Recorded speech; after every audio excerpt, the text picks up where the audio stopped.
In certain extreme situations, the law is inadequate. In order to shame its inadequacy, it is necessary to act outside the law, to pursue natural justice. This is not vengeance. Revenge is not a valid motive, it's an emotional response. No, not vengeance. Punishment. Tonight we have a chance to say, yeah, you're right. We're too extreme, we're too wild, we're too out of control, we're too full of our own shit. Or we have a chance to say, hey, fuck you, you're wrong. Fuck you, we're right. Because you have all made it to the dance. Because believe me, this is the dance. Start the show.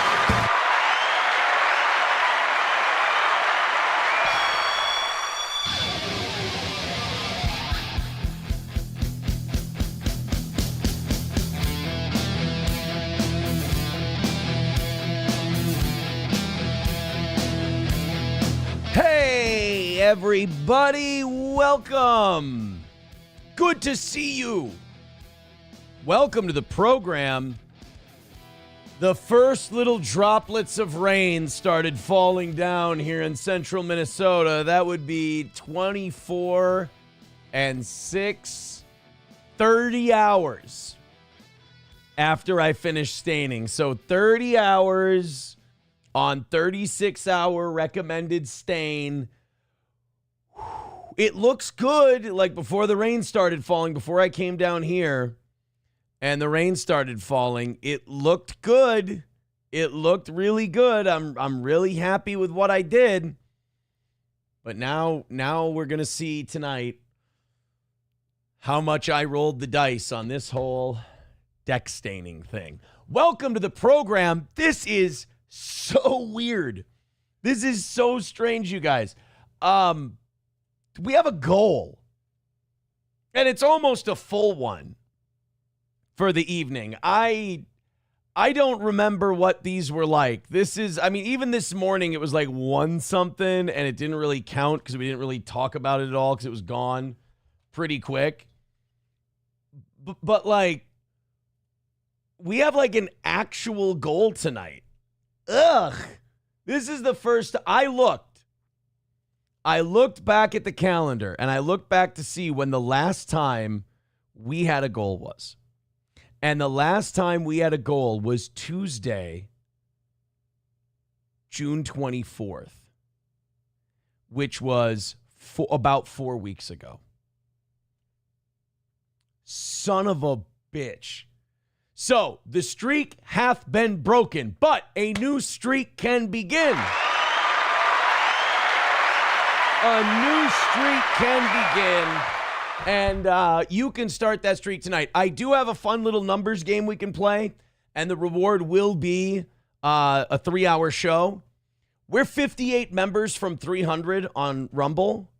So if we do 58 gifted memberships or 58 people sign up for memberships tonight, I will go until 3. So if we just start gifting memberships like crazy and passing them along, I'll go until 3 o'clock, and then we won't even worry about a goal. Thank you, by the way. 165 is the number for tonight. We got Red Fox Mad with $4.99.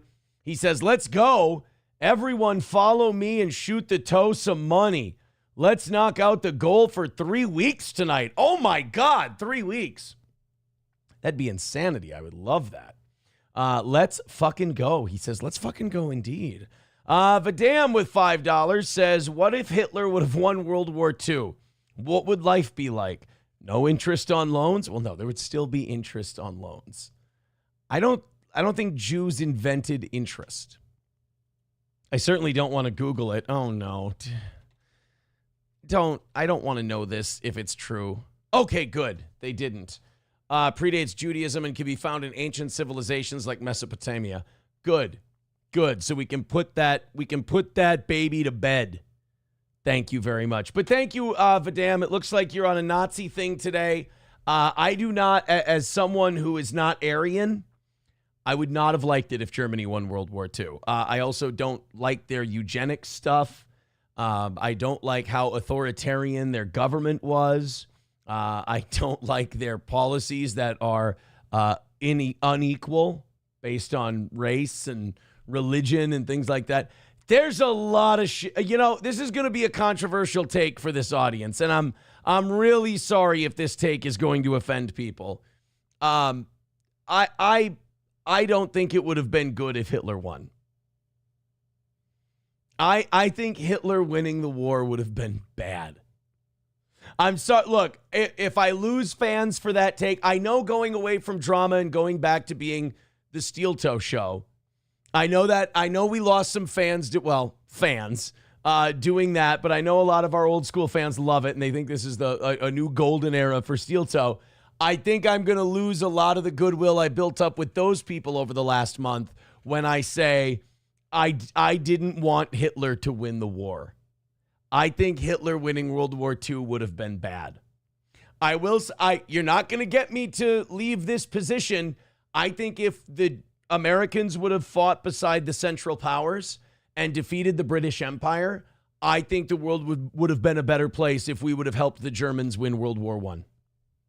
I do. Or at the very least stayed neutral and tried to negotiate a ceasefire that didn't see the Treaty of Versailles and would have been more of a neutral peace. I think that would have been, because, think about it. No Hitler, probably no, you're still going to get Stalin. No, well, I think you'd have a much more weakened Russia if we joined the Central Powers and we helped the Germans win. I don't think that the British Empire were the good guys. There's a lot of genocide in the British Empire. There would have been the Zionist movement would have not taken root. We wouldn't have gotten a nation of Israel, the Balfour Declaration, the Mandate of Palestine. A lot of the problems that we're having in the Middle East right now would be gone. They would be replaced by new problems, and who knows if those problems would have been better or worse. However, I do think Hitler winning World War II would have been bad. I am going to go a step further and say Hitler existing was bad. Hitler even being allowed to exist was a failure of us and the European powers to act right. The fact that there was a climate that allowed him to become popular. No Pen 15 Fathead with $2 says, I'm telling you, you're telling lies. Professor Tie-Dye with $1 says, starting the evening show with some faggot talk. No, that's not what I'm doing. Papa Shab says, Aaron, you don't under-fucking stand. Zionism goes back to the 1890s and maybe even before that. Yeah, no. I am not disagreeing with you at all.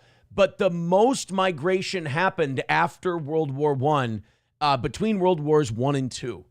The most migration happened because of the establishment of look it up, the Mandate of Palestine and the Balfour Declaration is what allowed Zionism to kind of take root. So I'm saying that you probably don't get the nation of Israel without the Balfour Declaration and the Mandate of Palestine.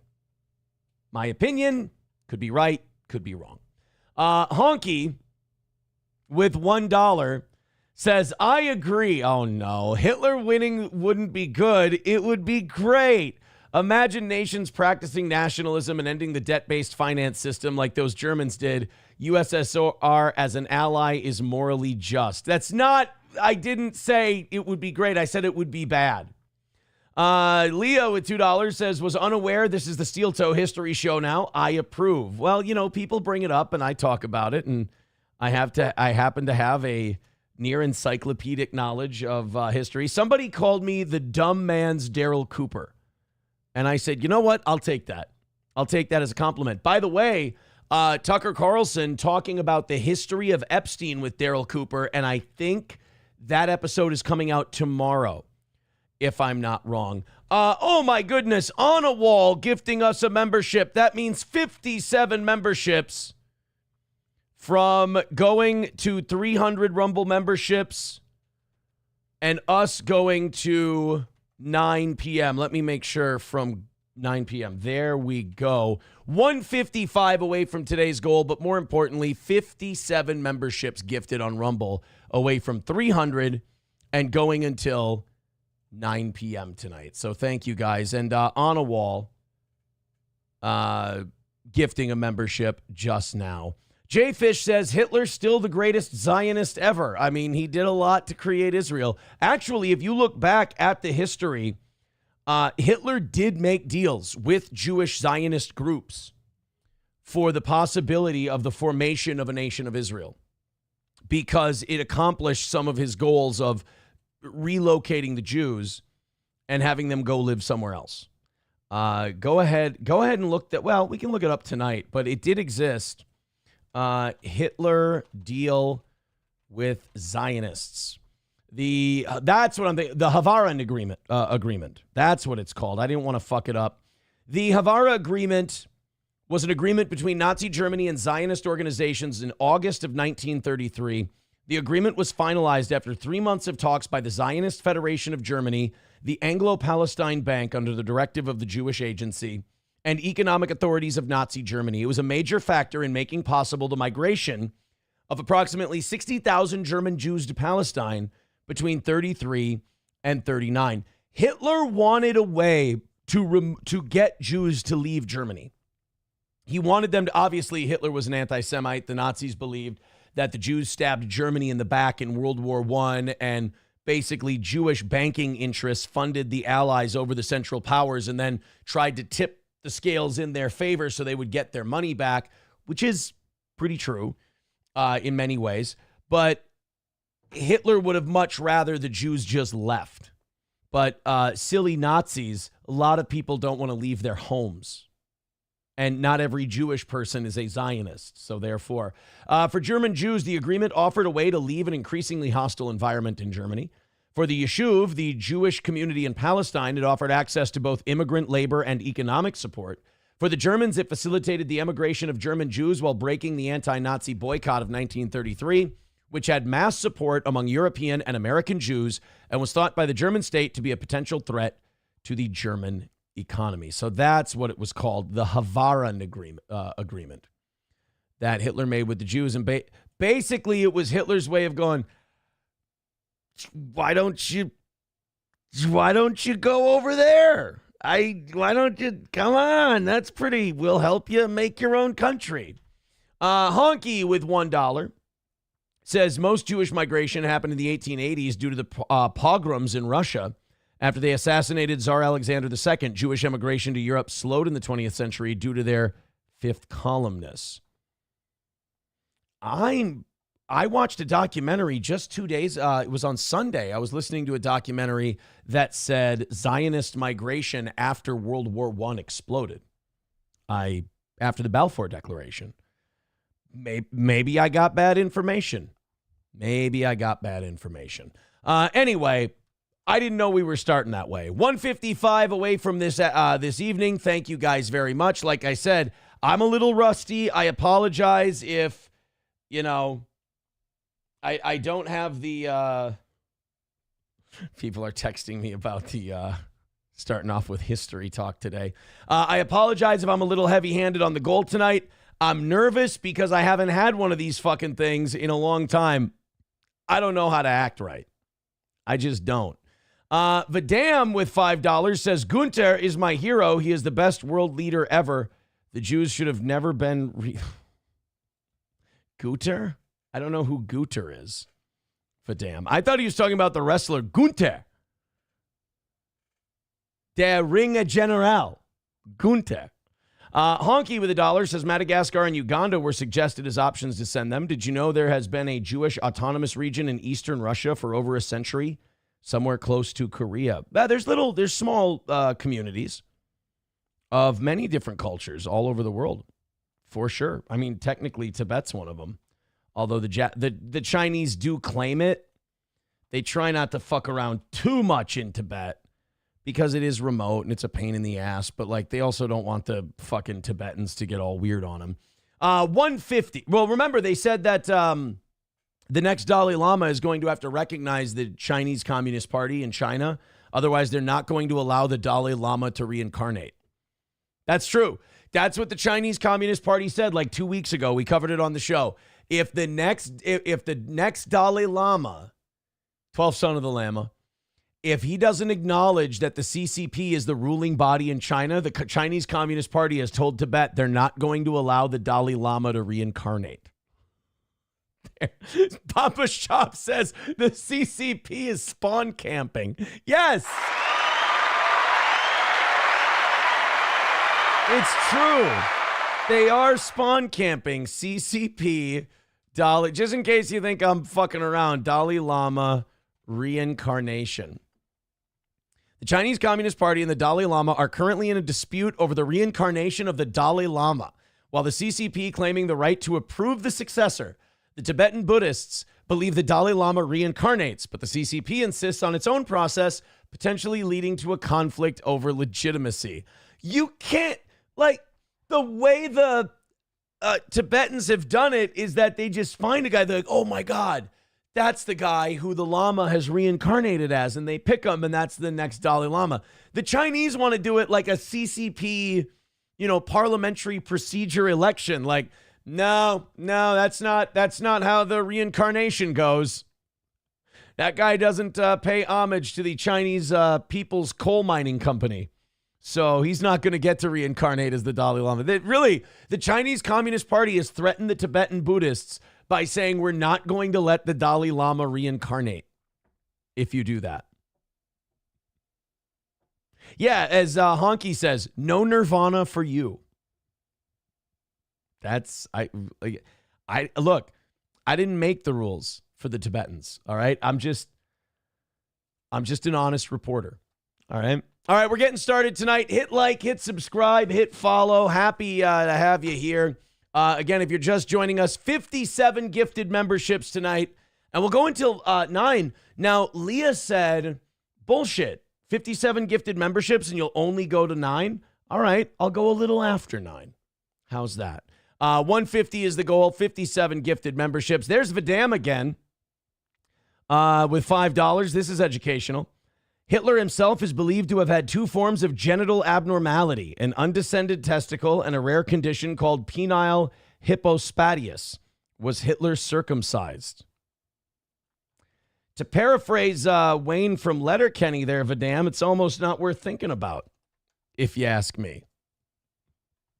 Thank you very much. Actually, Tibet has, I'm just getting word that Tibet has counter-offered the Chinese Communist Party. The Chinese Communist Party is saying if the Dalai Lama does not recognize the legitimacy of the CCP as the ruling party in China, then the Dalai Lama will not be allowed to reincarnate. The Tibetan Buddhists have responded by getting rid of the Dalai Lama and instead installing the Dalai Parton. Oh, no! Oh, jeez!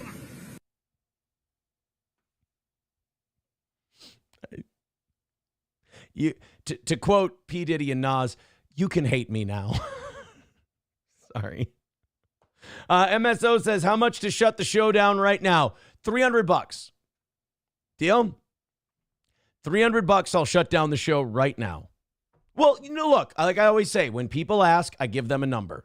Always.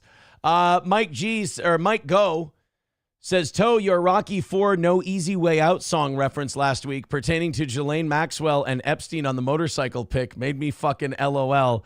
Great goddamn reference, sir. Thank you, buddy. That's what I'm here for. That's what I'm here for, bud, is a good old-fashioned Robert Tepper reference.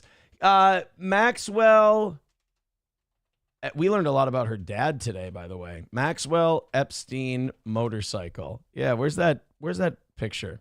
Yeah, here we go. We're not indestructible. Baby, better get that straight. I think it's unbelievable.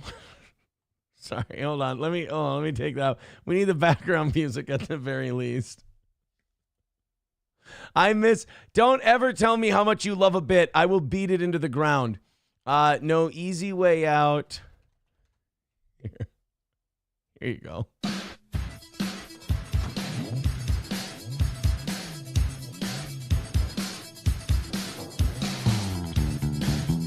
Oh no.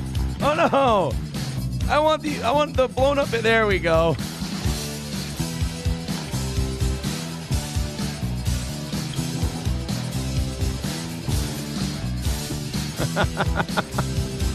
It's so perfect for them. They look kind of badass in a human trafficker kind of way.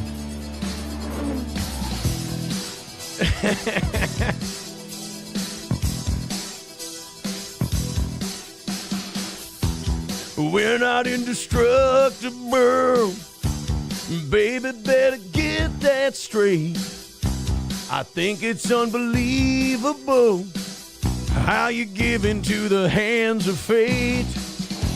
Well, I see all the angry faces, afraid that could be you and me, talking about what might have been instead of about how it used to be. There's no easy way out. There's no shortcut home. There's no easy way out. Giving in can't be wrong. Sorry. I'm sorry. I was just really rooting for those kids. That's all. See, Mike, that's why if you're new to the show, you never just straight up compliment the program. Because that's what I'll do. That's what I'll do. Oh, no. MSO, you stop it right now. You stop it right the fuck now. Because we talked about him today.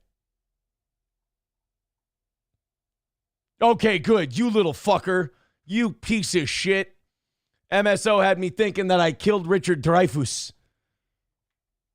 Because we talked about him skipping that Jaws thing yesterday. I thought maybe he died because he's like 77 years old and he's got, what is it? Viral bronchitis? That can kill a 77-year-old man. Honky with $1 says difference between Hitler and Aaron. Hitler had a loyal, reliable, well-behaved blondie as a companion. It's only because Hitler didn't share the meth. Dick Von Du says there's a video for this song. It sucks. Mike Go, better song. Robert Tepper's No Easy Way Out or Robert Tepper's Don't Walk Away. There is not a right or a wrong answer. Not a right or a wrong answer. Atomic Ray says Dreyfuss is faking it. I had that theory yesterday.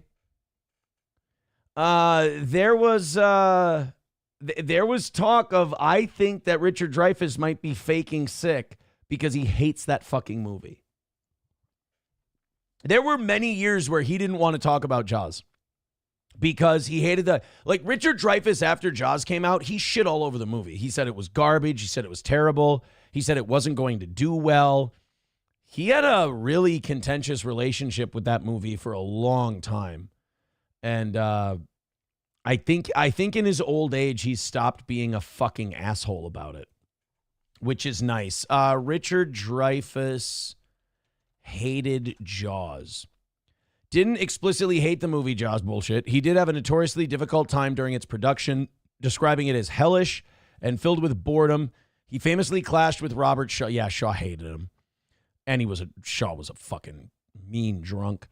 And the experience left a lasting negative impression on him. He later expressed regret for initially doubting the film's potential and for his negative remarks about it. See, yeah, he was an asshole about Jaws for a long time, and then finally he's like, everyone loves it. I got to give him credit. He's one of the few actors who can kind of read the room and go, oh, I'm being an asshole, and then change his opinion. I like that. Mike Goes says Burning Heart Survivor is the right choice. Well, no. I was going with Robert Tepper songs.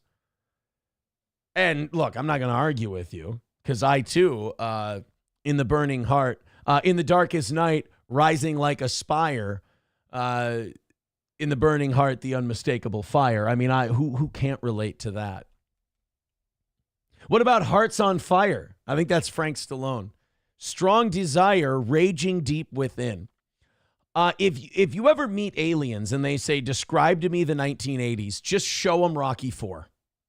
It's got pretty much everything. Really, any 80s Stallone action movie. You've pretty much got the 80s nailed. Honky says, did you hear Richard Dreyfuss's rocky marriage with his wife? Google Dreyfuss affair. No, this is going to be some Israel thing. Dreyfuss affair. That's like when people go, Howard Stern and his crew did a show at a hotel and they did terrible and it didn't go well. Google Stern bombing at David Hotel or something like that. And it's supposed to be... the Dreyfuss affair was a political scandal that divided the Third French Republic from 1894 until its resolution in 1906. The scandal began in December 1894 when Captain Alfred Dreyfuss, a 35-year-old Alsatian French artillery officer of Jewish descent, was wrongfully convicted of treason for communicating French military secrets to the German embassy in Paris. He was sentenced to life imprisonment and sent overseas to the penal colony on Devil's Island in French Guiana, where he spent the following 5 years imprisoned in very harsh conditions. It was also dealt with a lot of anti-Semitism. All right. Yes, it was terrible for Richard Dreyfuss's divorce, the Dreyfuss affair. Billy Bob Norris says, I heard it was a nightmare to make. Sometimes no matter how great it turned out, the production of the actual film can really leave a mark on the actor. Well, yeah, I mean, he fucking hated it, so it had to rub him the wrong way. And it took him, again, it took him years to actually, like, finally come around and say, you know, oh, yeah, that movie's great. It was good for my career, everything else. Mike Go says, No Easy Way Out is the best 80s montage for sure. Yeah, Hearts on Fire. As far as movie montages go, it's really difficult to do better than. No way. Mike David is a crazy bastard. Is that numero uno? Is that real? So wait a minute, that expired? And they didn't know, and Red Bar got it? That can't be. That's a goof. That's a gimmick. I don't believe you, numero uno. So the Super Tips website is now owned by redbarradio.net. No. That's why I don't want to hang around you internet fuckers anymore. You're dirty, man. I can't play that dirty. I don't play for keeps. I play for fun. You guys are you guys are low down ruthless vatos, eh? I come on here, I fuck around, I tell some jokes, I make people laugh. I try to collect some money from them, and then I get ready for the next one. You guys are... So, numero uno, send me a DM, because I don't want to take up the whole show on this. Send me a DM explaining what happened. So what does that mean? Does that mean like it's all gone? No, there's got to be like some other server. But Red Bar, wow, Mike David is a good guy. He's just a good dude, because that's like a shitload of harassment of other people that Red Bar took away. Wow. Says there's a server, but nobody can get to it. That's remarkable. Ladies and gentlemen, all we're learning from this is an age-old thing. It's not a lesson you needed to learn again. It's don't fuck with Mike David. Just don't. You're not going to get anything out of it. You're not going to win. Obeyment is the only way. All right, let's do a show, shall we? Streamlabs, PayPal, Venmo, Super Chats, and Rumble Rants. 145 is our number for tonight. Thank you guys very much for your contributions. I know it's going to be weird having a goal for the first time in forever. We also, if we do 57 more gifted memberships on Rumble, we'll go over 3 hours for today. Nicole writes, how was your shift at Best Buy today? Because my shirt. I work at Best Buy now because of my shirt. Thank you. Thank you so much. Maybe I should renew my membership, numero uno. What do you think? So if you're a Minnesota person, and God bless you if you are, you might recognize this name. If you don't, we'll give you a reason to recognize this name. The name is Dan Serafini. Now, I'm just curious. Over 300 people checking out the show right now. Do any of you know who Dan Serafini was/is? Because right now, Dan Serafini is a guy who's just been convicted of murdering his father-in-law. But before Dan Serafini was the convicted murderer of his father-in-law, Dan Serafini was the 26th overall draft pick in the 1992 Major League Baseball draft, and he was selected by none other than the Minnesota Twins. Yay! One of us, one of us, one of us, one of us.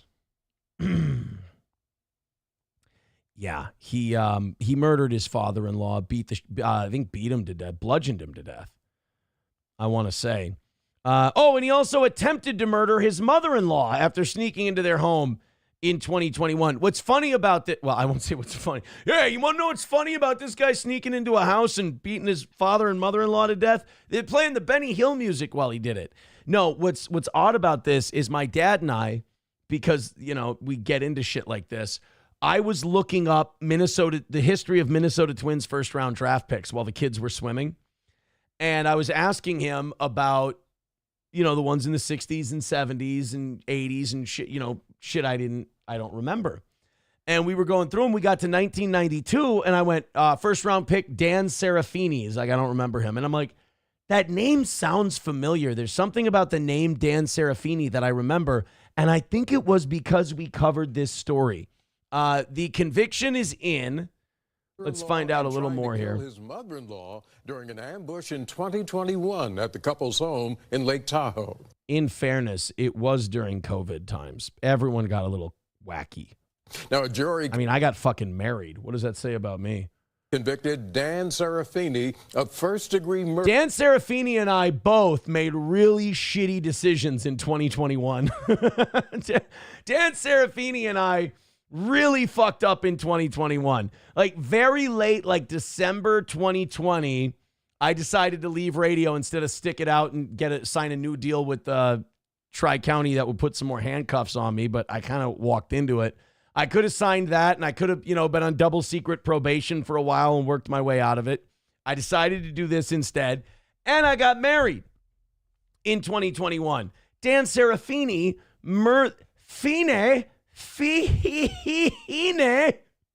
Serafini. Did not work out so well. Oh, no. Oh, jeez. Yeah, it's bad. So Dan Serafini and I both made terrible decisions in 2021. Luckily, while impacting him the rest of his life, I just had to, 4 years later, or 3 years later, let mine steal $5,000 from me. And then that was, cord cut, if you will.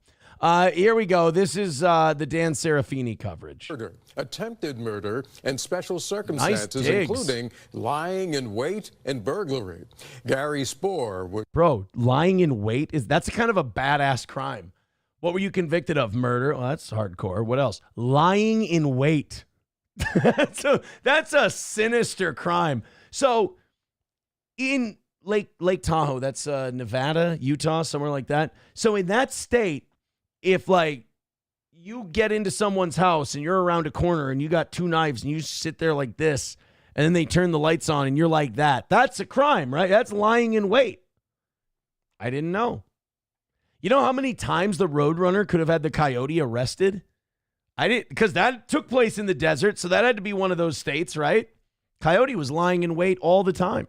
Shot and killed in the attack, while his wife, Wendy Wood, survived. But later, she died by suicide. Serafini is facing life in prison. He's scheduled to be sentenced next month. Well, police in... Yeah, so that's first-round draft pick Dan Serafini.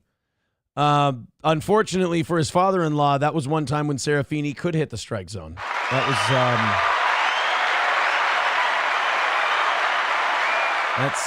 That's an unfortunate deal.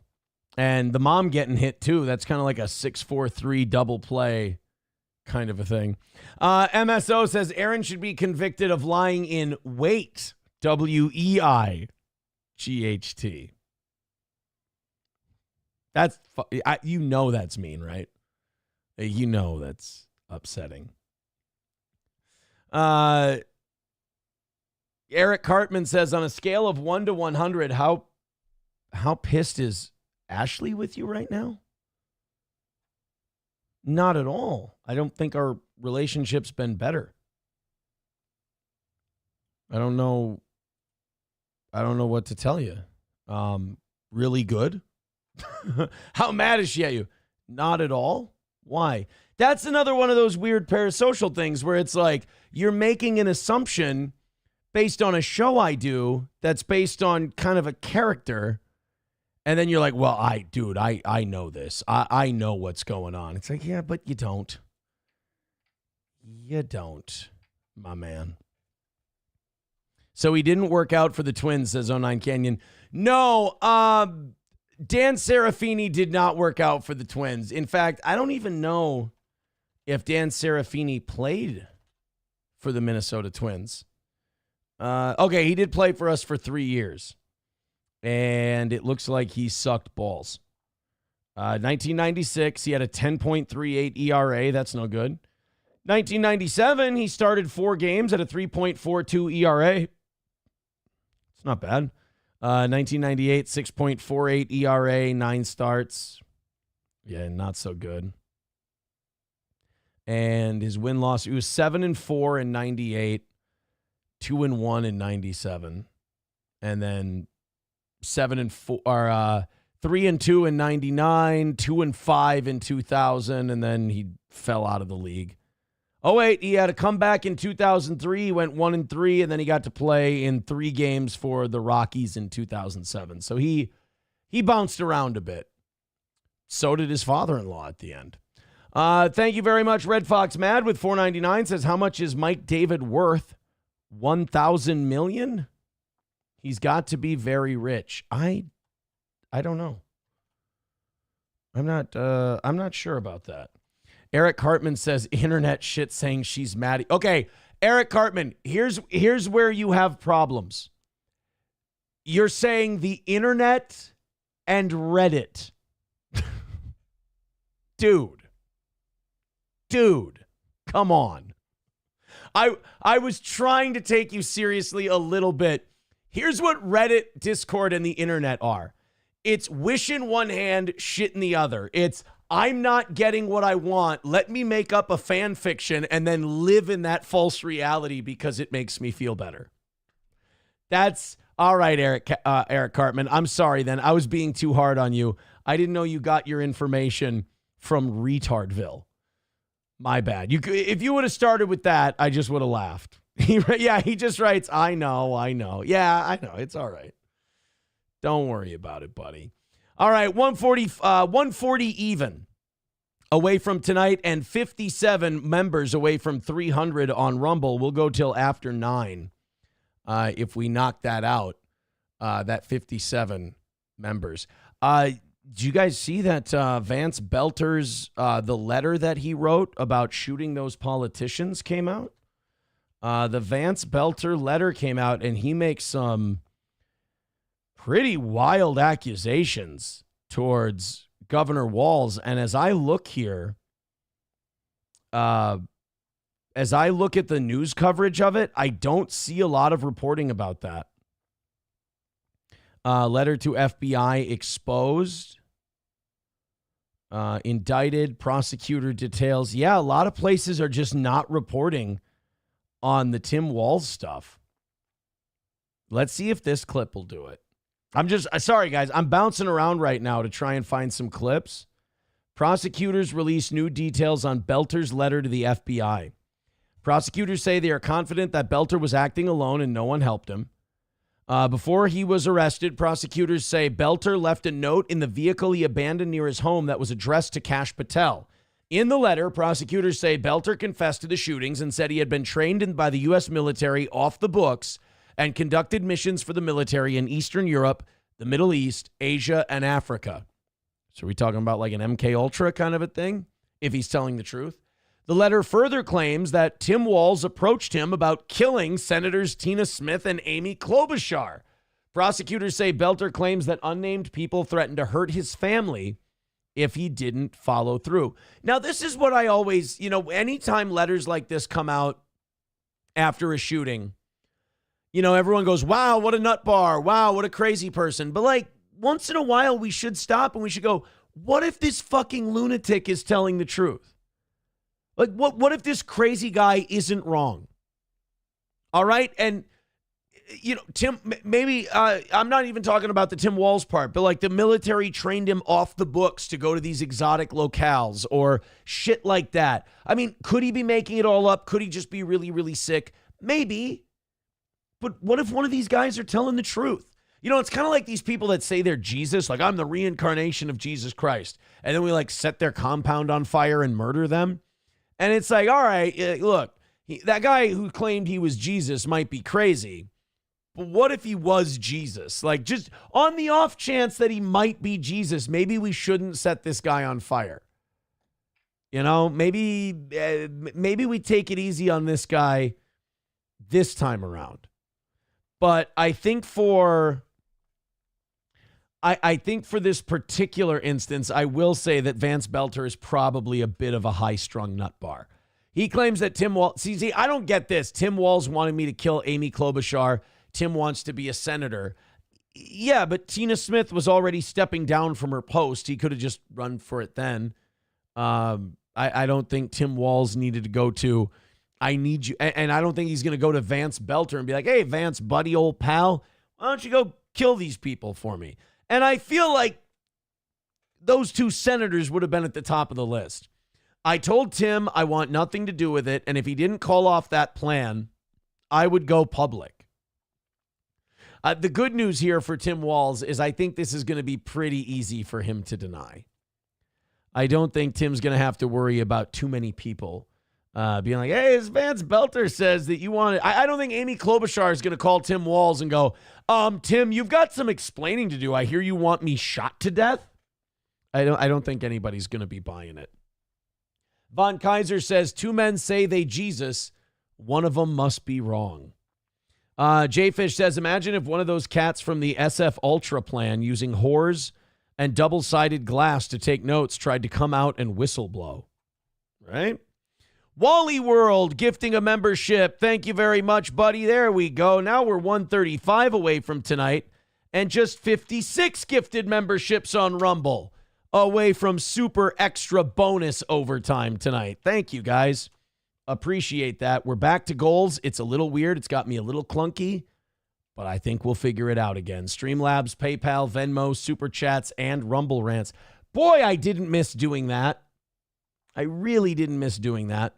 And Wally World gifting that membership on Rumble to Yankee. We're now 56 members away from 300, which would be a fun little number to hit. I think that would put us at like 800 total between the two of our 5 platforms. I want everyone who worries that the evening show is going to become a view clip show. I don't want you to worry. We're not going to get into any view clips tonight. I promise you. But we do have a clip of Anna Navarro on CNN. So we do have a View cast member, and I just wanted to play this clip because I don't think Anna Navarro and her lefty friends I don't think it's really going to register for them that this is a remarkably racist moment they just engaged in, because as we know, when you do it, when you're a liberal and you do it to a white person, it's not racist.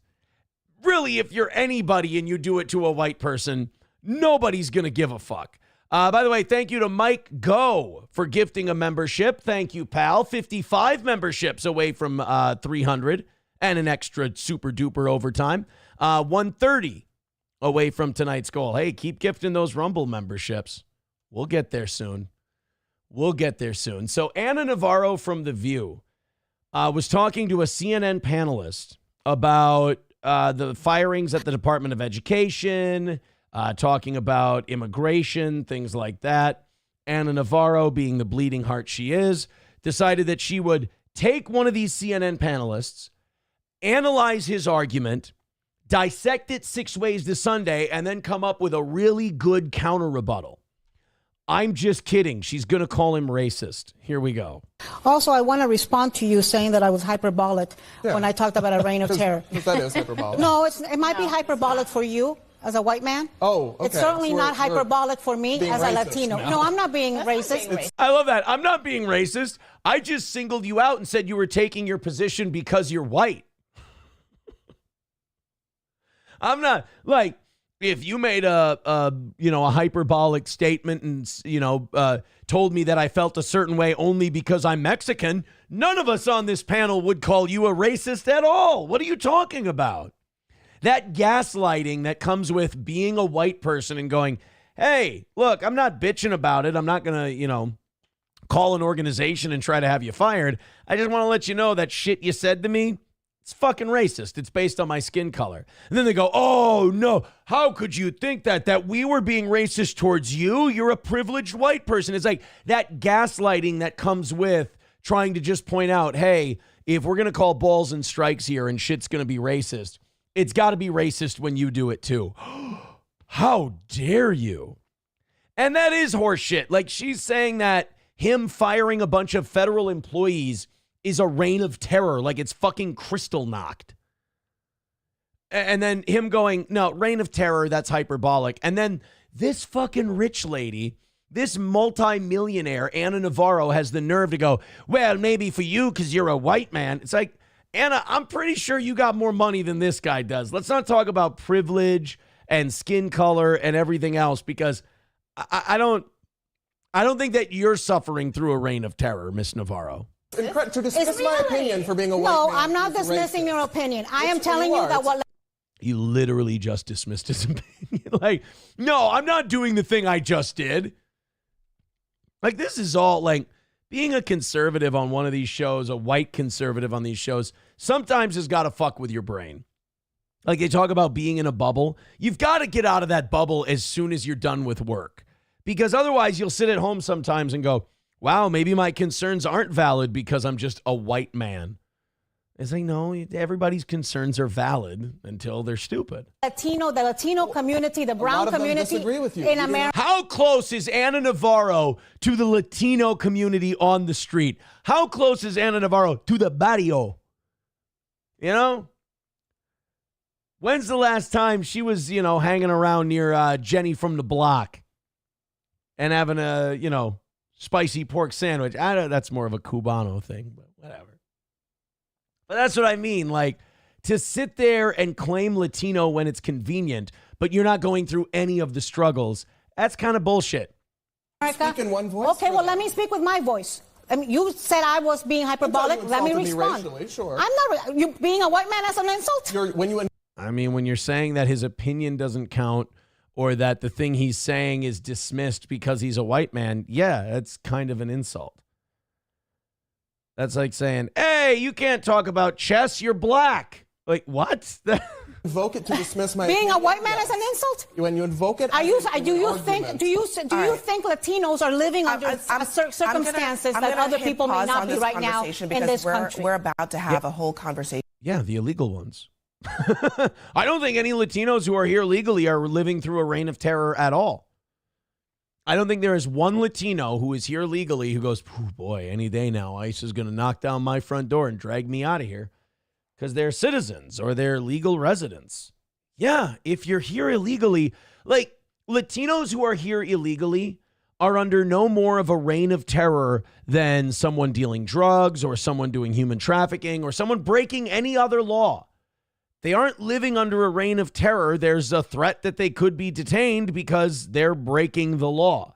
About that very thing. But I just want to make a point that, Brad, all she's saying is that her view of the situation is different from yours. No. I don't think that's an insult. Fuck you. That's the other gaslighting you have to get. This racial group and that racial group will gang up on you and go, hey, crazy white man, you don't understand how crazy you're being? She's just saying your opinions are different.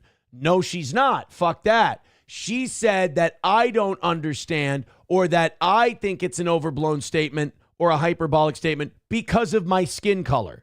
When what I'm saying is Latinos are not living under a reign of terror in this country, and that has nothing to do with me being white.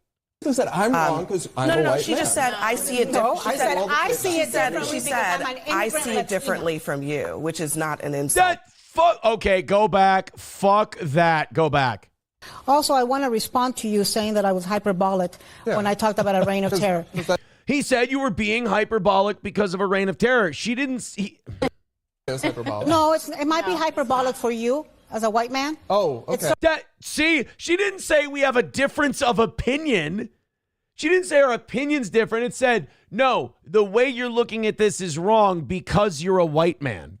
I see it differently from you, which is not an insult. It's not, and it's also not a racial insult. It's also not an explanation why. Okay, we just played them back to back. That lady's full of shit.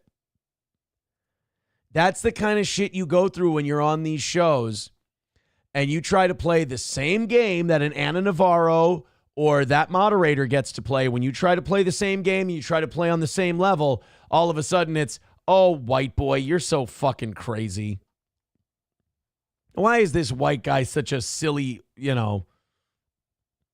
why is this white guy such a silly, panicky Pete? Or why can't this white guy see it the way I do? Probably because of how white he is. That has nothing to do with race. Hooters Girl with $5 says, am I allowed to be a moderator in the Rumble chat, please? I don't really think we need them, but I like Hooters Girl. I think Hooters Girl does a good job. Let's go into Rumble and let's make Hooters. Let's do that right now. Let's do a little coronation ceremony, boys and girls. Dashboard. I think I go to the dashboard. Yeah, there it is. Moderation, moderators, and where is she? Where is she? Hooters Girl. All right. Hooters Girl. Add moderator. Boom. There it is. It's done. In the name of the Father and the Son and the Holy Ghost. I christen thee. 125 away from tonight's goal. Thank you very much. And 55 members away. 55 members away from going to 9 p.m. tonight. Oh, shit. 120 now away from the goal after $5 from Who, What, Why. He says, remember when Johnny went on that hilarious rant on open mics? Please don't let that shit happen again. It was not a well-received rant, but in Johnny's defense, he did stand up for himself on that one. Johnny did say, no, fuck you. It was, because we put up the Nick Swardson clip a little bit ago. I think today or yesterday, one of the two. I think yesterday we put up the Nick Swardson clip. And yeah, that was the one where Johnny told his really awesome open mic story. But he did back himself up. He said, look, I stand by it. It had to do with the story. Who, What, Why did not like it. $5 from Daniel says, hope you can open this image. This is my former manager, Brian. This is your much older twin? Sorry, bro. I can't open the image. I'm sorry. Whatever you sent, I cannot read it, but thank you. 115 away from tonight's goal. Thank you, guys. We have goals again. This is fucking weird, but you guys are knocking them down pretty nice. Keep it going. $100, 55 gifted memberships on Rumble away from 300 gifted memberships. Thanks again. Make these goals nice and comfy. It looks like tomorrow, though, we might get a test because we might have our first full one in a long time. So, yeesh. I'm not used to it. My begging bone is rusty, as it were. You guys, we were introduced to this guy last night live on the show, and we didn't get a chance to really dig in to what is his name? Omar Fateh. Or Omar Fateh. whatever his name is, however you pronounce it. He's running for mayor here in Minneapolis, and a lot of people are drawing parallels to the guy in Captain Phillips, the I am the captain now guy. He's honestly, I think the guy from Captain Phillips might be a better mayor. This Omar Fateh wants to raise the minimum wage by $4. You know what's amazing to me is that liberals have this weird argument where they're like, you're going to pay more for your goods because of all this illegal immigration deportation. And you're like, well, why would that be? And they're like, well, because you're going to have to pay the other workers more money. And you're like, uh-huh. Now do minimum wage increases. Fuck. So this guy wants to raise the minimum wage by $4 an hour over, I think, 3 years. And then he wants to freeze rent. Like, no matter what happens to property taxes, no matter what happens to infrastructure expenses, anything, licensing fees, anything like that, you are not going to be allowed to raise your rent while this guy's mayor. Which, I mean, that's kind of like when you're a kid and you're running for class president. You're like, I'm going to get a soda machine in every classroom. It's like, yeah, it sounds great and everyone loves that idea, but it's fucking not reasonable. It's a terrible idea. So this guy wants to raise the minimum wage, freeze rent, and Trump-proof Minneapolis. I don't know how you Trump-proof Minneapolis. I think getting a radical Somali Muslim mayor might be the first step. But let's hear the guy out. I mean, my God, if he's going to be the mayor of the largest city in my state, I think I ought to, I ought to hear him out, and then I ought to say what I've been saying about Minneapolis for years now. You guys have no idea how much crazy Jacob Fry is keeping at bay. Do I like Jacob Fry? No, I think he's like a mini Trudeau. But at the same time, he's not nearly as nuts as some of these city council people and these other folks in Minneapolis with some of the wild shit that they want to do. So, sometimes better the devil you know than the devil you don't know. And when it comes to Jacob Fry, you may be like, oh, he's such a fucking lib. I don't like him. He's a shitty mayor of Minneapolis. If a guy like Omar Fateh wins, you're going to be waking up in the middle of the night if you live in Minneapolis begging for Jacob Fry. And I'll tell you this, you might look at this guy and go, he has no shot. You guys don't know about the guilt that white liberals in Minneapolis have for no fucking reason at all. I mean, these people are some of the most weak-willed, virtue-signaling cunts you'll ever meet in your life. The city of Minneapolis would vote for this guy as mayor because they would gaslight themselves into thinking that they're racist if they don't vote for him. The people of Minneapolis will vote for this guy even if they don't support what he says, as long as he's a Democrat, he's a person of color, Somali's going to help him, because the white people in Minneapolis will go, well, if I don't vote for the Somali, two things happen. One, I might be a racist. And two, I'll get to miss out on the virtue signal of voting for the first Somali mayor in Minnesota. Let's see what he's about, because he might be your new overlord soon. Everyone keeps asking me, Omar, why? Are you the guy from Captain Phillips? Sorry, go. I apologize. Go ahead. Everyone keeps asking me, Omar. Who did you play in Black Hawk Down? Everyone keeps asking me, Omar. Why does Ramadan seem like it's like every month? Sorry, go ahead. Everyone keeps asking me, Omar, why aren't you doing more videos? God damn it. Were your parents related? All right, I'm done now. Everyone keeps asking me, Omar. Why are you black and can't dunk? All right, that's the last one, I promise. Everyone keeps asking me, Omar, why do you smell that way? All right, I'm done, I promise. Everyone keeps asking me, Omar, why aren't you doing more videos? As a state senator with a second full-time job. Oh, yeah, see, by the way, he's a state senator. For those of you who think, oh, this guy's fucking insane and he looks like the Captain Phillips guy, he's never going to become mayor. He's already won elected office. He's a state senator in Minnesota, which is one of like 36. And a kid on the way.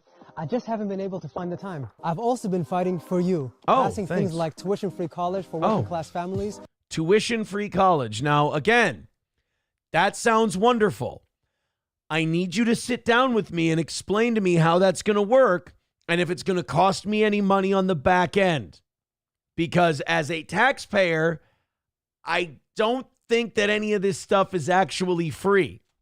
Well, no, we're going to have to. Here's what he'll say.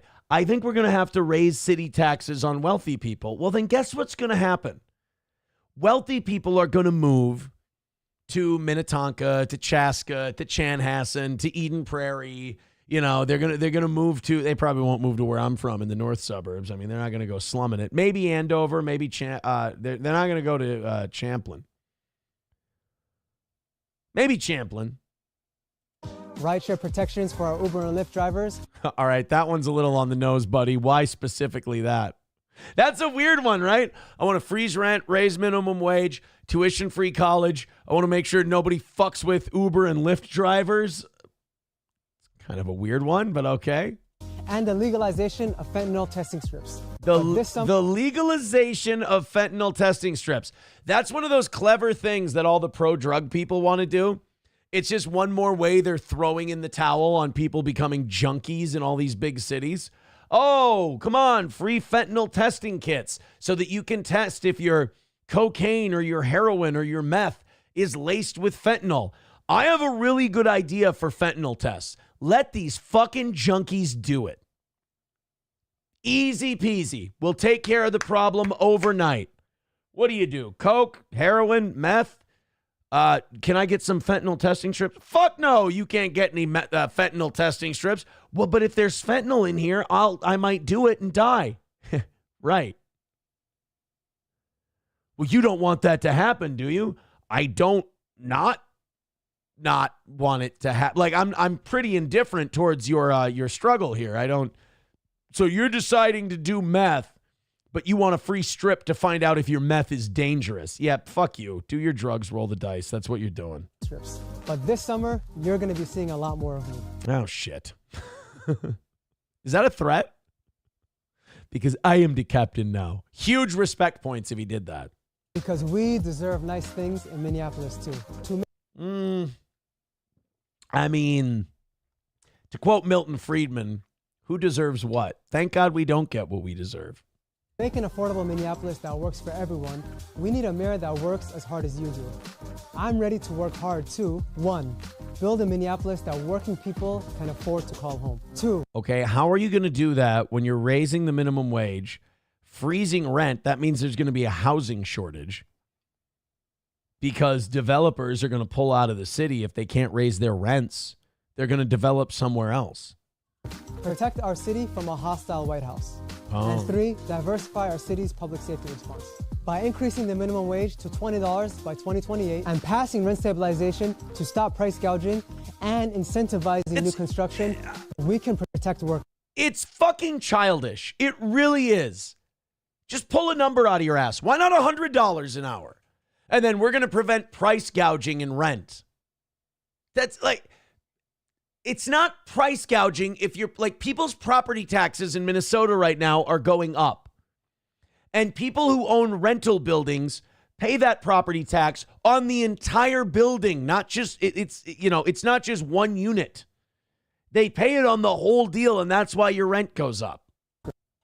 Protecting all of our communities from Donald Trump means not letting MPD interact with ICE. They already don't. Minneapolis is already a sanctuary city. ICE just comes in and goes, hey, there's 900 pounds of fucking methamphetamine here. We're coming in to get it, and there's probably illegals there, so this is our jurisdiction now. Whether it's for an immigration raid or not, our residents deserve a mayor that will stand up to Donald Trump and say, no, not in our community. Did you know that the city's own data shows... I'm pretty sure that if you give this guy 4 years as mayor of Minneapolis, he can fuck your whole city up. I'm interested to see if they'll do it. Like, I don't have a dog in this fight. I don't live in Minneapolis. I'm kind of curious to watch this happen. That 47% of calls to MPD can be diverted to non-police response. Cops aren't social workers. Investments in programs like these ensure that the appropriate response arrives when we call 911. And we can actually free up police resources to focus on violent crime that detracts from community safety.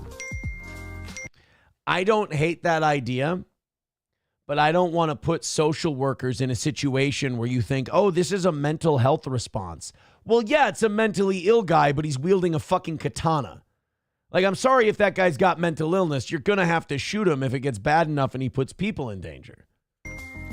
Oh, I'm sorry. It's my campaign managers again. They've been on my case all week about make more videos. I'll find the time tomorrow. That's just weird. Like, yeah, I want to be your mayor and everything. They want me to make more videos to talk to you. I'll see if I have time tomorrow. It's kind of strange. I don't know though, man. I don't think that's the guy. I don't think that's the guy who's going to fix any of Minneapolis's problems. If anything, that guy seems like he's going to make them a bit worse. Dan with $2 says, I sent that $5 PayPal link with the Facebook link. Oh, okay. So this is your former boss? And you think he looks like me? The bogeyman. Yeah, I'm not seeing it. The hairline, okay, I'm seeing it in the hairline a little bit, but the rest of it, nah, I don't think so. I think he and I are, I don't even think we're loosely related. Wally World with $5 says, is this outside of Stoney's before the anniversary show? We'll check that out in just a second. I have a feeling that's going to be good. Crowder Wears Panties says, hey, dumbass, your new Janny already muted me for no fucking reason. God damn it, Hooters girl, knock it off. Why are we doing this? Crowder Wears Panties is one of the good guys. God, you give some people power and they just go fucking crazy with it. Like, Hooters girl is about to be one of the shortest served moderators in history. Crowder Wears Panties is awesome. He does a really good job. Hooters girl, explain yourself right now. You're being called. Your moderator job is being called out on the carpet. Why did this happen? 105 away from today's goal. Thank you guys very much, and also still 55 gifted memberships away. 55 gifted memberships away from going until after 9 tonight. Hit like, hit subscribe, hit follow. Thank you very much. I haven't heard anything from Hooters girl about this timing out of Crowder Wears Panties. I don't like it. I'm against it.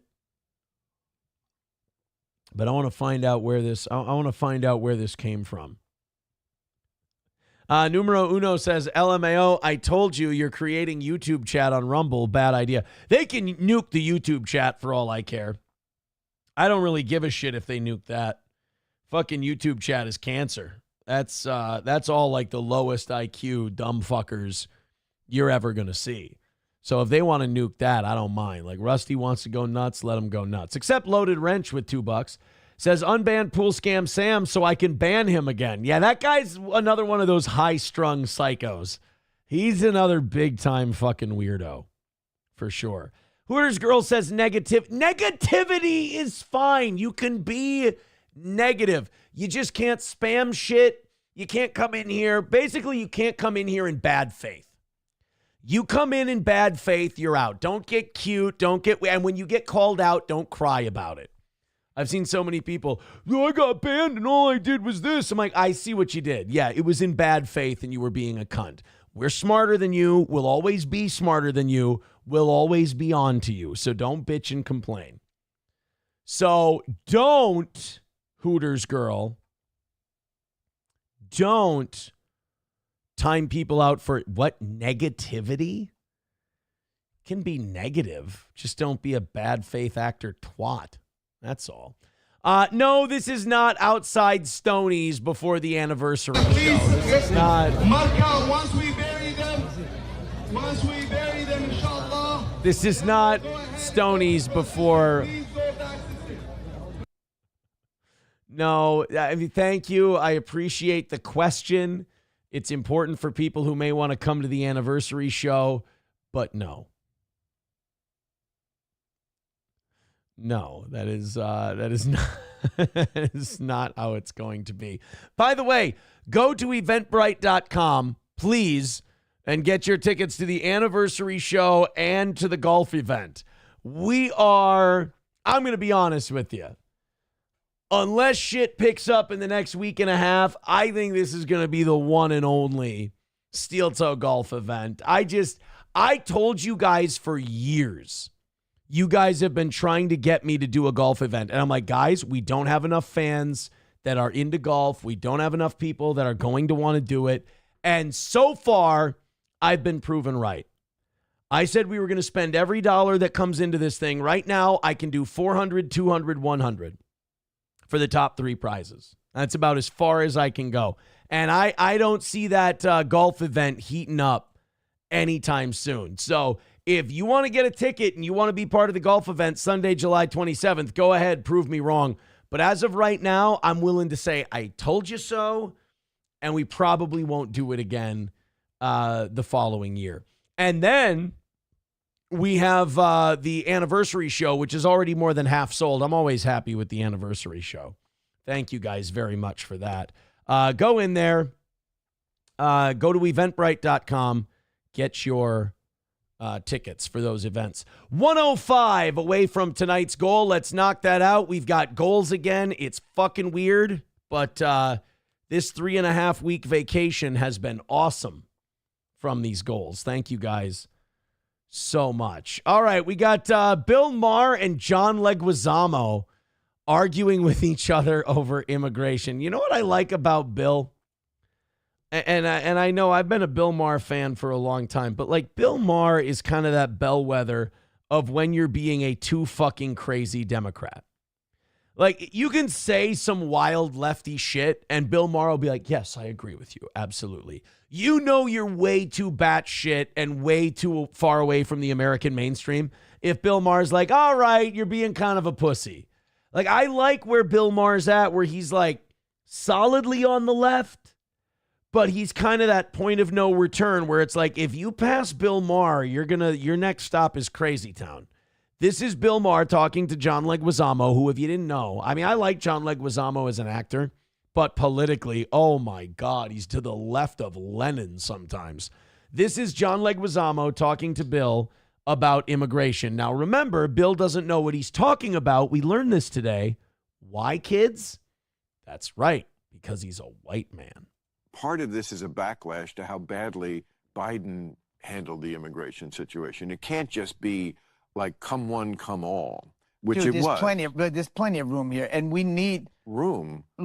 Plenty. Like nobody's arguing like we can't physically place people. Like the point of enforcing immigration laws is like, they're going to take all our ground and we'll have nowhere to sit. Like that's not the argument about immigration. Yes, we have plenty of land. There's plenty of room. There's plenty of space, but we've never said, hey, they're going to overtake the cornfields. We got to kick them out. It's about managing who comes into your country, keeping an eye on who's coming into your country. Is it safe for the people already living there? And will these people be able to contribute to your economy? That's why we need to have immigration laws, so you can keep an eye on who's, crashing your borders. There's plenty of room in America. Come on. There's no lack of room in America. But it's never about room. It's about resources. By the way, can anyone else tell fresh dye job on old Bill there? Fresh dye job. I bet you that Bill drinks tequila because it's the lowest calorie booze. I bet you he's gay like that. But I don't know about you. That looks like a fresh dye job on old Bill Maher. It's always weird when people with really elderly faces get dark hair again. It's like, that's very like Shang Tsung if he hasn't had a new soul in a couple of weeks. It's like part of you's fading, but the other part's hanging in there. I don't like it. And about like having countries have to have a border. It just can't be. I mean, they've done surveys and something like 200 million people around the world, when asked, would you come to America if you could? Yes, I would. Why wouldn't they? Well, I mean, easy, Bill. You're going to offend libertarians when you say we should have borders. Lots of countries, are shitholes. Right. And they would love to be here. You can't I'm let not right. No, right. The places aren't shitholes, but... Well, they are. Oh, did you see that? Bill Maher went, there's a lot of places that are shitholes, and Leguizamo went, yeah. But then you know what he realized? Donald Trump used to call countries shitholes. So John Leguizamo had to go, whoa, no countries are shitholes. Yeah, some countries are shitholes, bro. And that's why they want to come. And it's usually because of America. What America's done, especially in Latin America, has beat up every democracy that was burgeoning in Latin America. You know what? You ready for common ground here? I don't necessarily disagree with John Leguizamo on this. America has fucked around. The United States has fucked around in Latin America a lot. In fairness to us, it was our own backyard, and it's while communism was trying to take root in Central America. And I don't think it was feasible at that time for us to just sit around and do nothing while communism, which we were an enemy of, was taking root in our backyard. Destroyed it to keep their oil or their resources or bauxite or bananas. Like, if you don't really have rights, like as far as like women's rights in most majority Muslim countries, women just don't have close to the rights we have here. If you can't dress the way you want, if you are in a country where there's just extreme poverty, which a lot of countries have, or if there's like the kind of corruption, and we have corruption here, of course, but on a level. Well, we have extra new corruption with the This is an annoying thing, and even when Bill does it, it annoys me. Liberals, for some reason, when they're pointing out that some countries are dog shit, they have this American guilt where they have to go, and you know, we have our problems here too. No, we know, we got it. You can criticize another country without going, yeah, but we're dumb shitheads too. Like, that's a different conversation for a different day. But it is on a level in some countries that's way, way more. Well, we're catching up. We're catching up. We're catching up, but we still. No, it's still. But there's a reason why people want to come here, because it's still better. But I got to tell you, I mean, if you live in a country where you can take a chicken on a bus, that was always my statement. Okay, I think I have the right to call that a shithole country, and I agree with Bill. If you can, that's a good measuring stick. If you can bring a chicken on a bus, you're a shithole country, and we're becoming one because now with emotional support animals, it's probably there are places where you can take a chicken on a bus. And I think that is a sign that it's a shithole. See why you want to come here. It's not your fault you live in a shithole. It doesn't mean you're a shithole person. But you had the misfortune of being born there, and I get it why you would want to move here. Right, but the thing is that the immigrants that are coming here are building the country. They're the... Whoa. Country already built, my brother. You guys, let's stop with they're building it shit. No. You're benefiting off of it. You're not building the country. First of all, the union won't let you. They'll set up rats outside your construction area, big inflatable rats. But you're coming here and you're benefiting from the country that's already been built. Let's stop with this romanticization where we go, oh, they're building our country. There's got to be something between they're all building our country and, you know, who's going to clean your toilets, Donald Trump. Like, there's got to be a middle ground in there. Essential workers. They are. They're the first responders. They're doing all your construction, painting, plumbing. Yes. Raising all your food, cooking all your food, serving all your food. Kids, taking care of your kids. Taking care of your kids. We do all the... That's not building the country. That's doing service work. They're service workers, which is great. That's awesome. But, like, building the country? Work that nobody wants to do and keeps the country going. I mean, immigrants are the life source of this country. Yes, they are. Absolutely. Because, again, we're both products of them. Yes, we are both. We need... But what most Americans, I think sensible, middle-of-the-road people would say is, yes, of course, we are an immigrant welcoming country, but there has to be some order to it. That's it. It just can't be come one, come all. Like, John Leguizamo is responding to an argument that's not being made. He's like, we need immigrants in this country. And nobody's saying we don't. We were all immigrants at one point, blah, blah, blah, blah, blah, blah, blah. We're saying you need to have borders, you need to have rules, you need to be able to keep track of who's coming in here, and we got to have legal versus illegal. Like, how is that? Like, we've been arguing this point for like a century in this country, and we still don't understand each other. It's like, no. I get, like, the only people I don't get on immigration are people who think the borders should be thrown wide open and people should just be able to come in and documents be damned. Like, I'm sorry, I don't believe that. No, you know, I mean, there was like video people would see of people just the border guards just looking as people are just like giant trains of people. And, you know, that's why And then where do they go? Right. And it was in those videos that I learned apparently in these Latin American countries, a shitload of Chinese nationals live there. I had no idea until I saw all of these military-aged Chinese men with no families walking across our southern border. I had no idea that Honduras had such a thriving Chinese community. No, they went to cities on the borders who then were like, you know what? If you people in New York think that it's such a great idea to let anybody in, we're going to bust them to you. And then what did the people in New York say? I mean, even the governor of New York was like, we can't take all these people. Mayor Adams was like, and he's right. It's like, you know, these people live here. And that was the best idea that Texas and Florida and all those border states ever had, was they went, all right, all these countries keep telling us what the fuck we should do about immigration. Let's give them like 1/15th or 1/20th or 1/50th of what we deal with on a regular basis and watch their fucking heads explode. And explode their heads did. Now this is their burden to this degree, but I mean those people. I agree. Those cities on the border called the bluff of the sanctuary city. It's very easy to sit there from far away and go, "We're a sanctuary city." Okay, well here's all the people sanctuary, and then they didn't like it. Let's fix the immigration problem. That's the kind of hypocrisy. But let's fix the legal immigration because it's a broken system. Right. That people who've been here for 30 years can't be naturalized. That's insane. Well, I mean, if you've been here 30 years and you cut the line, I mean, you still cut the line.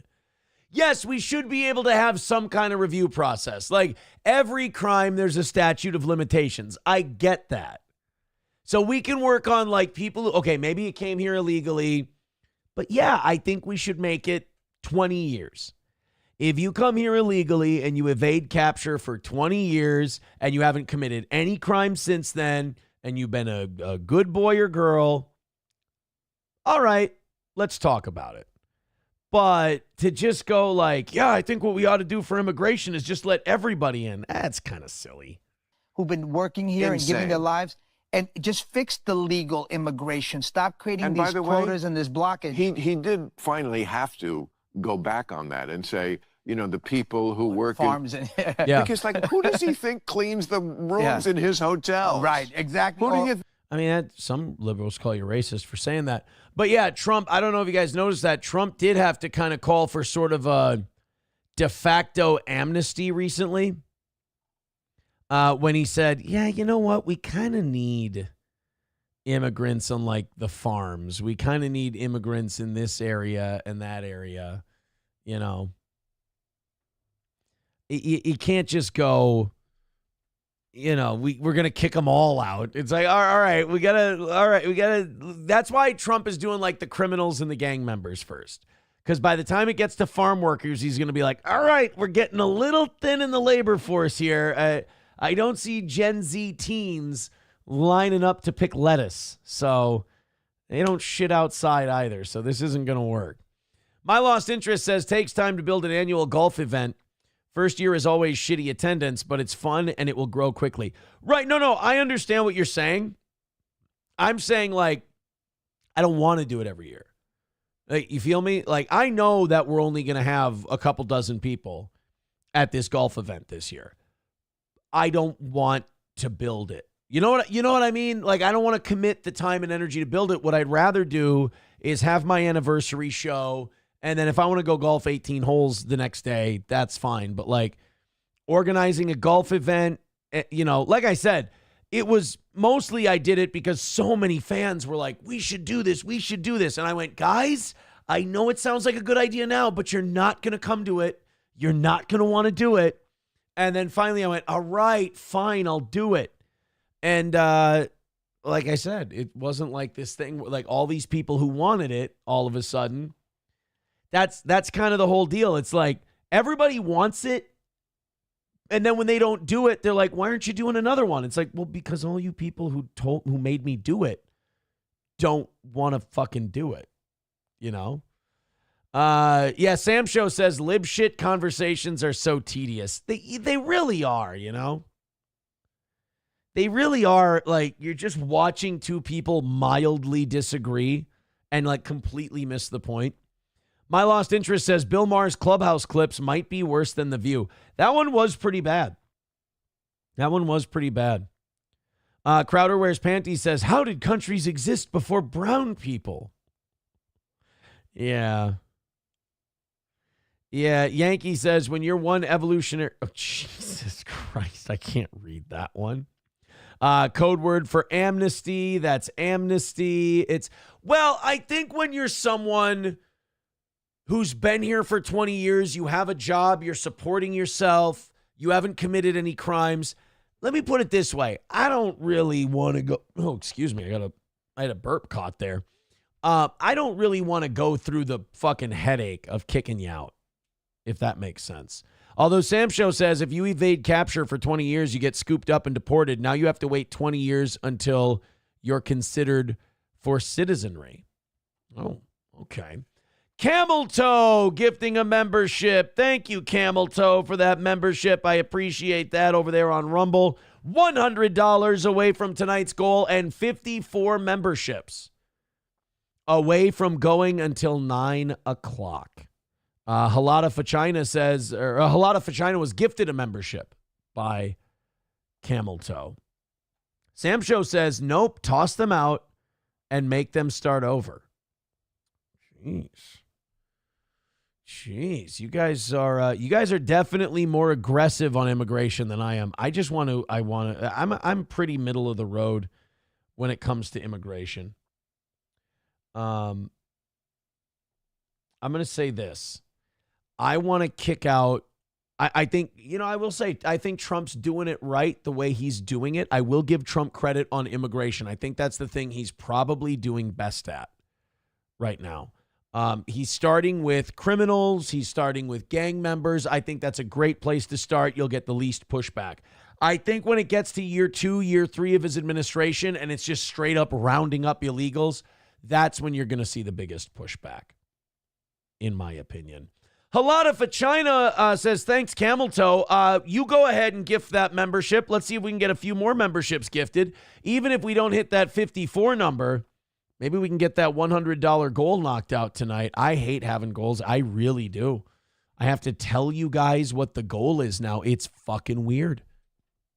I wasn't deluding myself into thinking that the whole being ahead thing would last forever. But once it got to over 3 weeks, I was like, I can't lie. I'm used to it. I'm used to it now. It was like doing a radio show again. I just get up in the morning. I do my show. Just all takes care of itself. I knew. Look, I didn't even think it would last as long as it did.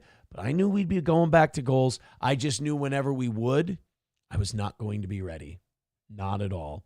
Megyn Kelly got a little fired up over her critics saying that her complaining about the Epstein stuff is anti-Semitism. That's a common thing. And now I know Samsho will raise his hand and he'll say, he's guilty. But Megyn Kelly has been saying that like Epstein was a Mossad agent. This was all for blackmail.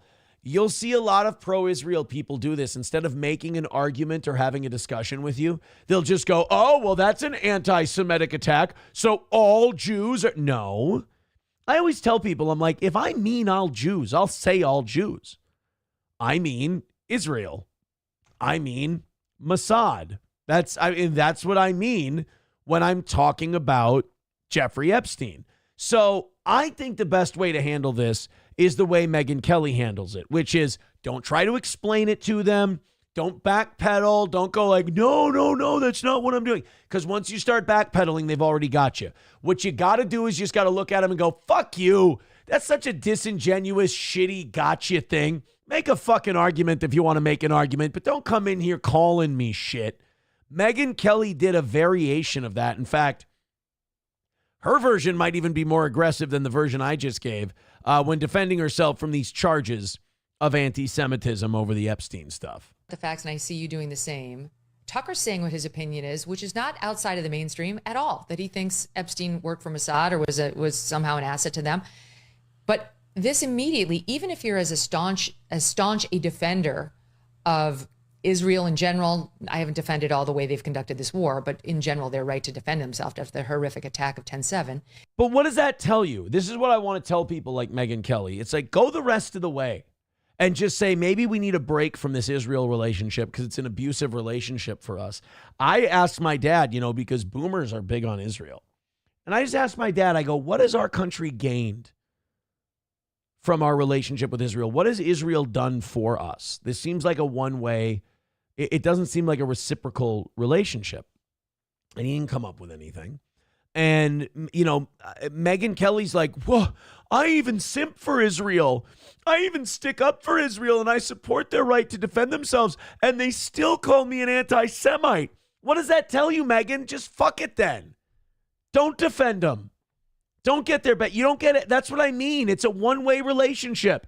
You sit there your whole career and you go, Israel has a right to defend themselves. These jihadis are fucking crazy. These terrorists are fucking nuts. Israel has a right to fight back. And then the minute you go, hey, fucking, I'm an American. Epstein seems like he's blackmailing our leaders on behalf of Mossad. And then they go, what are you, some kind of Jew-hating anti-Semite? And then you act surprised and you go, but I've been defending Israel for so long. They don't fucking care. It's like lefties. It's what have you done for me lately? I need you on this thing. Are you with me on this thing? Well, then you must be an anti-Semite. Well, wait a minute, but I've defended you on X, Y, and Z. Yeah, we don't care. So, I'm not saying that all of your relationships should be transactional. Certainly not. But if this particular one seems to be you giving and giving and giving, and you're just every time you want to take something back for yourself, you get yelled at and called names, maybe that's not the healthiest relationship to be in. And I'm talking to Megyn Kelly and America on that one. And of American Jews who are facing overwhelming discrimination on college campuses. Now, even if you're in my position, you get... I also need to be convinced of that one too, because I don't see how criticizing Israel and their response to Hamas and the treatment of the Gaza Strip and the blockades and all that, I don't really understand how that's anti-Semitism. Lunatics out there who accuse you of being anti-Semitic because you are exploring this theory, which is such utter bullshit. Thank you. And honestly, I will just say this for the record. If you think that those kind of smears are going to stop me from reporting, you haven't been paying attention to my career at all. If anything, when you accuse me of shit like that, I will double, triple, and quadruple down. Hey, there she is. There's our little righty Barbie. Good job. Don't call her that to her face. She'll fucking kill you. It tells me that I'm onto something. So nice. You catch the most flack when you're directly over the target. Nice try, but you've chosen the wrong person. I can hear Tucker's frustration when they do this to him. He's much more controversial than I am because he's interviewing the president of Iran and things like I'm I've been a defender of Israel. So people who say I'm not can fuck off. They don't know me at all. I'm allowed to figure out what Jeffrey Epstein's actual connections were. And if that leads me to our government or Israel's, too bad. Good for her. Good for Megyn Kelly. Give it to him, girl. I like that. Yeah, fuck off. If I'll follow what I want to follow. I'll find out what I want to find out. And you ain't going to call me some kind of fucking name to get me to stop. As a matter of fact, like she said, if I start saying something and then you start getting all riled up and you're calling me names and they're not true, maybe I'm on to something. I like it. Kyler would becoming a monthly supporter. Thank you very much. That's down to 53 members. Away from 300 and us going until 9 o'clock tonight. That also puts us $95 away from tonight's goal. Thank you, Kyler. Nomo says college-educated boomers are the absolute worst generation. Samsho says for boomers, you have to hand it to them on a microwavable plate. They're fucking retarded. Numero Uno says, I bet whoever didn't think to buy the supertips.gg domain is feeling pretty stupid right now. Well, Mike David feels pretty smart.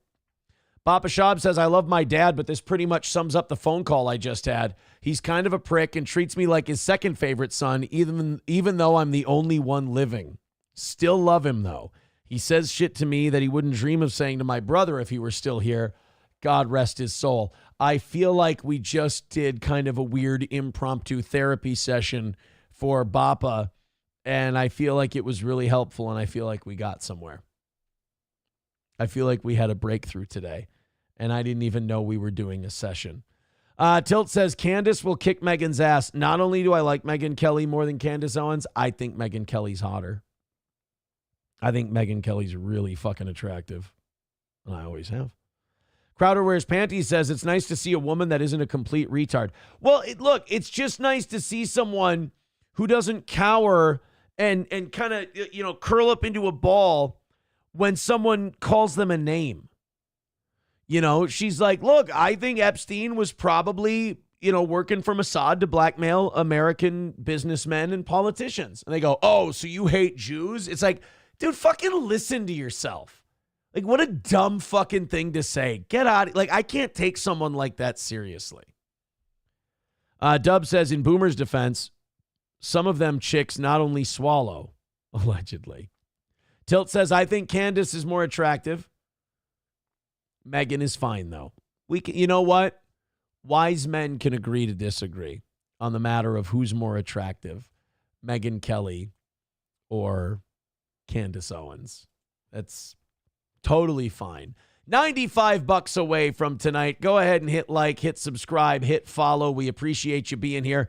Over 300 of you checking out. Oh, Jesus. If you look at the restream numbers, over 400 of you checking out the show across all of our platforms. I really appreciate that. Hit like, hit subscribe, hit follow, hit share wherever you are, and throw in a couple of bucks. And let's knock out this little goal we got here. We got ourselves a goal again. Let's take a look. Let's open up some news stories. We got the New York floodwaters. I don't know if you saw the subway being flooded in New York, but as if that state or as if that city needed another reason to look like shit. We've also got flesh-eating bacteria in Florida. Just one of the pitfalls of living in a beautiful state. And then we got a French lady sneaking someone out of prison in her luggage. We'll get to all of that in just a little while, plus a lot of your thoughts right now. Oh, my God, what did I just do? I just clicked something, and it fucked everything up. I have to hit refresh. My whole screen just went okay, there we go. I'm good. Whew. There we are. Okay. $95 away. Thank you very much. Throw a couple of bucks in. Let's get that all taken care of by the end of the night here. Oh, God, we've got an hour left. Oh, I don't want to have goals again. I hate this part. It does. I'll admit, it feels like less of a show.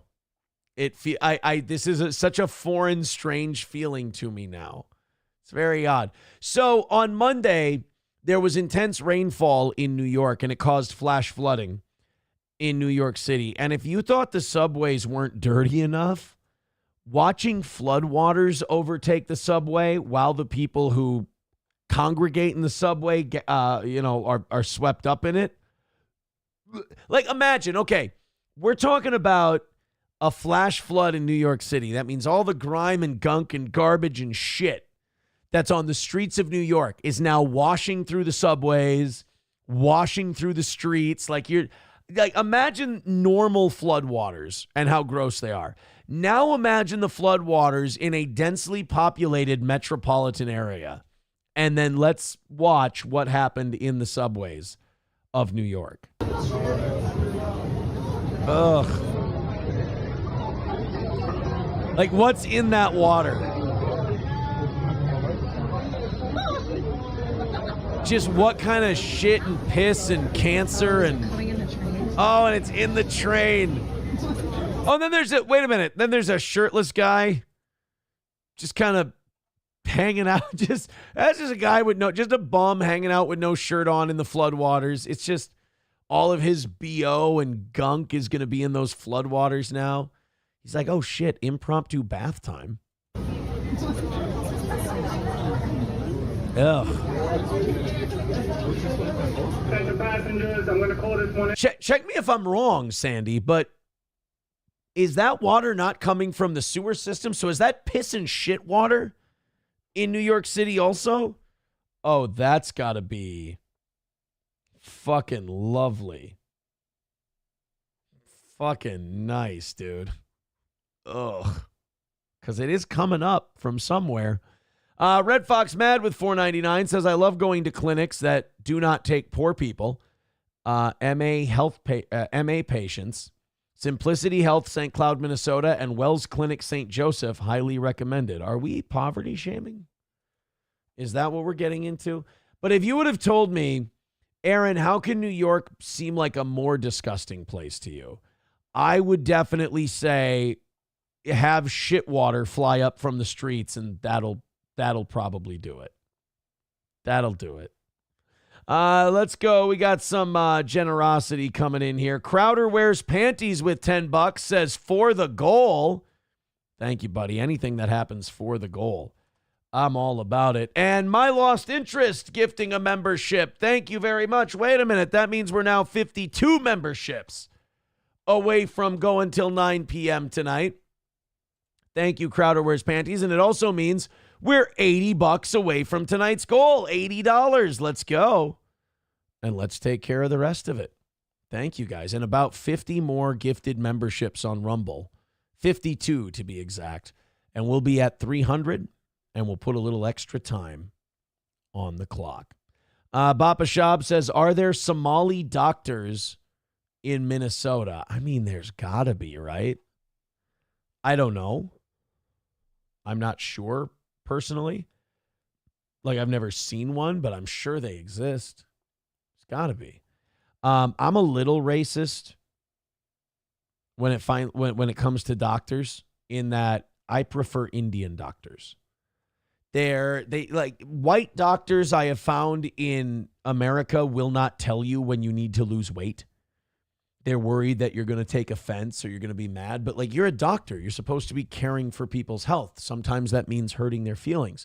I had an Indian doctor once, and he said, well, some of these problems are because, I think I like had a knee or an ankle problem, and I was playing softball. And he said, well, a lot of these problems can be cured by you stretching before you do any kind of exercise or anything like that. But you're also a little overweight and you need to lose about 10 to 15 pounds. This would help you out as well. It would take pressure off of your joints. And it's like, he didn't apologize. He didn't break stride when saying it. He just matter of fact, boom, right between the eyes says, you're kind of a chubby fucker. Maybe if you lost 10 or 15 pounds, your joints and your knees and your ankles might feel a little bit better. I really appreciated that because I never hear that from doctors. When I had my physical this year, I was like, they said, well, you're 6'3", 220 pounds. And I'm like, I need to go down. And they're like, your cholesterol's good. Your blood pressure's really good. Like all that stuff was good. But I'm like, I still need to lose about 10 pounds though, right?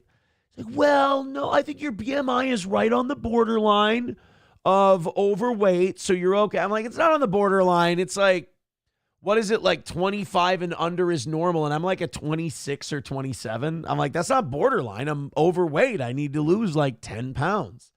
And it's like, well, if you feel you need to lose 10 pounds, then, I want you to be healthy. It's like, fuck, there's something about American doctors. I don't know if they go to like symposiums and shit where they're like, look, sometimes these fat people, they get really sensitive and they'll sue you. So you got to be kind of careful, like tread lightly around telling them to drop a few pounds. But, the Indian doctor is like, maybe if you lose 10 or 15 pounds, then this would take pressure off your joints and your knees wouldn't hurt. I mean, that's fair. Thank you, Aboliticious, for gifting a membership. I appreciate that. That's now 51 gifted memberships away from going until 9 o'clock, and we're $75 away from tonight. Numero uno, Josh Denny fan says, don't worry, Toe. We'll remind you every day that you're fat. Oh, thank you. Red Fox Mad with $4.99 says, Centricare does have Somalia doctors. Look it up. Well, I'm not going to give out people's fucking names and shit. Jesus, buddy. I'm sure they do a good job. Unpleasant Alex says, Indian doctors are the worst in Florida. I have experienced malpractice multiple times in family as well, and they've always been Indian. Oh, I'm sorry. Stephen Bravo getting that membership from MN Gal. Welcome, Mr. Bravo. Good to see you again. Atomic Ray says, is your doctor fucking blind? 30 to 50 pounds? Your scale lies. What do you mean 30 to 50? He said 10 to 15 that I could lose. RP Jesus says, look at the Centricare website. It's full of Somali doctors. All right. I'm wrong then. Oh, no, then I'm right because I said there were some. Unpleasant Alex says, best doctor I've had and currently have is white Army vet. There you go, too. And Unpleasant Alex getting a membership gifted from My Lost Interest. Great news.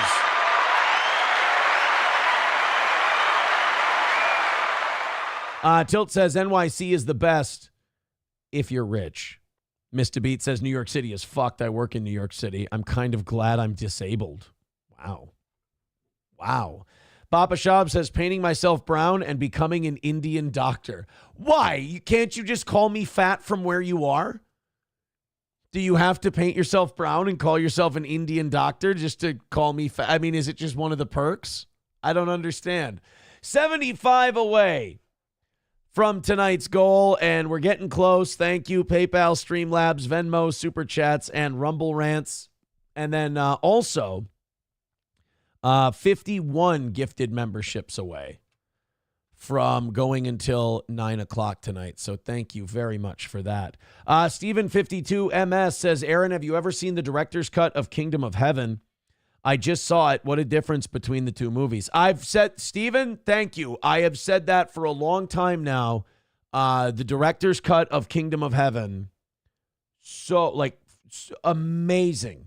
Incredible. Like, it's a totally different movie. Like, you get the relationship between Liam Neeson and Robert Pugh and Jamie Lannister and that whole thing at the beginning, and it kind of fleshes out the line of succession after Baldwin's death and all that. I'm getting a little nerdy here, but no, I agree with you 100%. The director's cut of Kingdom of Heaven is worth it being like a 3-hour movie. It makes a huge difference. So thank you. We got to nerd out on one of our favorite movies. Kingdom of Heaven.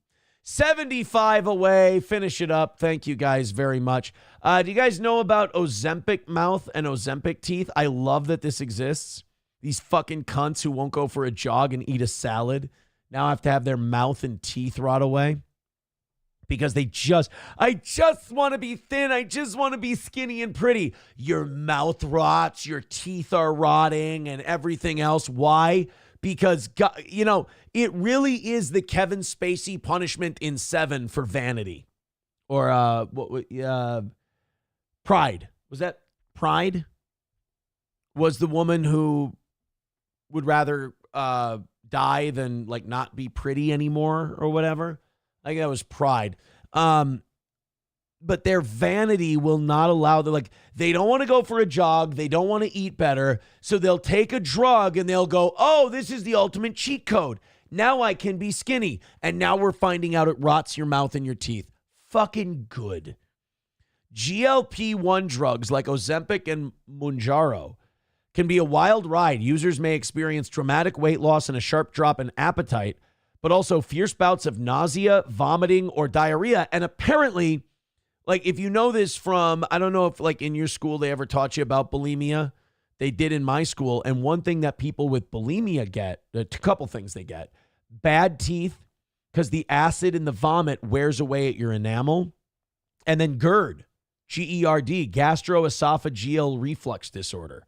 If you vomit up your food too much, you just get this uncontrollable, basically constant heartburn. Your stomach acid just keeps backing up into your esophagus, and you can actually burn a hole in your esophagus over time with bulimia. So I fucking love that these people, these rich people are like, oh, I found a shortcut to make me prettier without doing any of the work. And their teeth are falling out and they're puking them. They're shitting. They can't shit solid. There's one possible complication that shouldn't be brushed off. GLP-1 meds, which promote feelings of fullness by mimicking a naturally occurring hormone, can significantly impact oral health. Now, I always thought it just digested the food faster or slower, so it made you feel more full, but I could be wrong. This phenomenon is known as Ozempic mouth or Ozempic teeth. Much of this revolves around the side effect of dry mouth, said Dr. Elizabeth Walton, co-founder and clinical director of Rhesus Kids Dental in Phoenix. With dry mouth, you have increased likelihood of dental decay and periodontal disease. That's part of the reason, aside from just the sugar, that soda rots your teeth because it dries you out. And that's not good for you either. Walton fills us in on ways that Ozempic-like drugs can menace the mouth and how to get to the root of the issue. I'll tell you how you get to the root of the issue on things like Ozempic mouth. Get a fucking gym membership. Go work out. Yeah, this is what your fucking teeth look like. Those are inflamed, rotting gums from too much Ozempic. But I want to be, oh yeah, and she's puking. I mean, God forbid you go to 1,800 calories a day and go for a jog. That would be terrible. Instead, I think I'll puke my guts out and rot my teeth. It just further goes to show you there's no such thing as, eat whatever you want and you won't get fat, you won't gain weight, you won't get obese. It's just, everybody has to pay the piper at some point. Ozempic and meth winning combo, says Tilt. I mean, you probably will drop the weight much faster if you team the Ozempic up with meth, but I also think the tooth decay is going to go worse and worse. Can you not do as much meth when you're on Ozempic, though, if you can't process it as quickly? Might be a good way to conserve your meth as well. Somebody calling it pussy gums. that's a weird. I don't think we can go with pussy gums. It doesn't seem to make a lot of sense, but I do appreciate the effort. Vidam with $1 says India wants air conditioners to be made with milder temperature settings to save energy. Yeah, fuck you. No. You guys make your air conditioners however you want to. We're going to keep ours however we fucking want them. How's that? My Lost Interest says, just be happy having a double chin. All right, now wait a minute. Let's not say, I don't want to do the show like this. I'm not saying be happy with the double chin. I'm saying if you want to make an effort, make an effort. But this idea that you can just go, oh, let me take this miracle drug and I'll be skinny and pretty and there will be no side effects whatsoever. It's like, I love that there's still this cosmic law that we still have to obey. That like, if you're going to take this pill and it's going to make you skinny, it's got to come from somewhere. And in this case, your smile is shit. Your mouth hurts all the time. I don't know. Call me vindictive. I like that. $75 away from tonight's goal. Finish it off. I will say, being perfect and being ahead for as long as we were, I'm less nervous about the goal getting knocked out. Like, it's more like, all right, guys, here we go. I'll mention it again. We'll get it knocked out here at some point in the next 45 minutes. But, like, I know that's not always the case. But, like, I feel that way after the last 3 or 4 weeks. 51 memberships until we get to 9 p.m. tonight. Otherwise, just go to PayPal, Streamlabs, Venmo, Super Chats, Rumble Rants, etc., gifted memberships, and help us hit that $75. We certainly can't go from almost 4 weeks of being ahead of the goal to not making it. That would be fucking madness. So, yes, I hope all of these old rich cunts, I hope all of their teeth rot out of their head and they get to be nice and pretty and skinny. Speaking of that India thing, where India wants to make the air conditioners be less cold because climate change or the environment or whatever the fuck ever. Apparently now, for people who want to be environmentally conscious and want to keep their home cool, but don't want to contribute to fucking climate change and have their air conditioning on all the time, lowering your house temperature is apparently possible if you smear yogurt all over the outside of your house. This is a thing. They wrote about this. Dr. Ben Roberts, a senior lecturer in healthy buildings at Loughborough County or University in England, somehow decided that the best way to cool down a house in the summertime was to smear yogurt all over your windows. And apparently this works. Now, most of us could just turn down the air conditioning and, put it at 71 instead of 72. But apparently if we do that, the planet's going to spontaneously combust. We'll all start on fire. Yellowstone will erupt and we'll all fucking die. So instead, go get a bunch of dairy products, smear them on the outside of your window like a fucking retard so all of your neighbors can look at you and point and wonder if the men in white coats should take you away. He and his colleagues conducted an experiment on 2 identical test houses at Loughborough University by putting yogurt on the windows of one, but not the other. This is like any other creation of any other thing. I need to know what the thought process was, why someone decided yogurt, and what caused them to just start smearing it on the windows, that this actually became a study.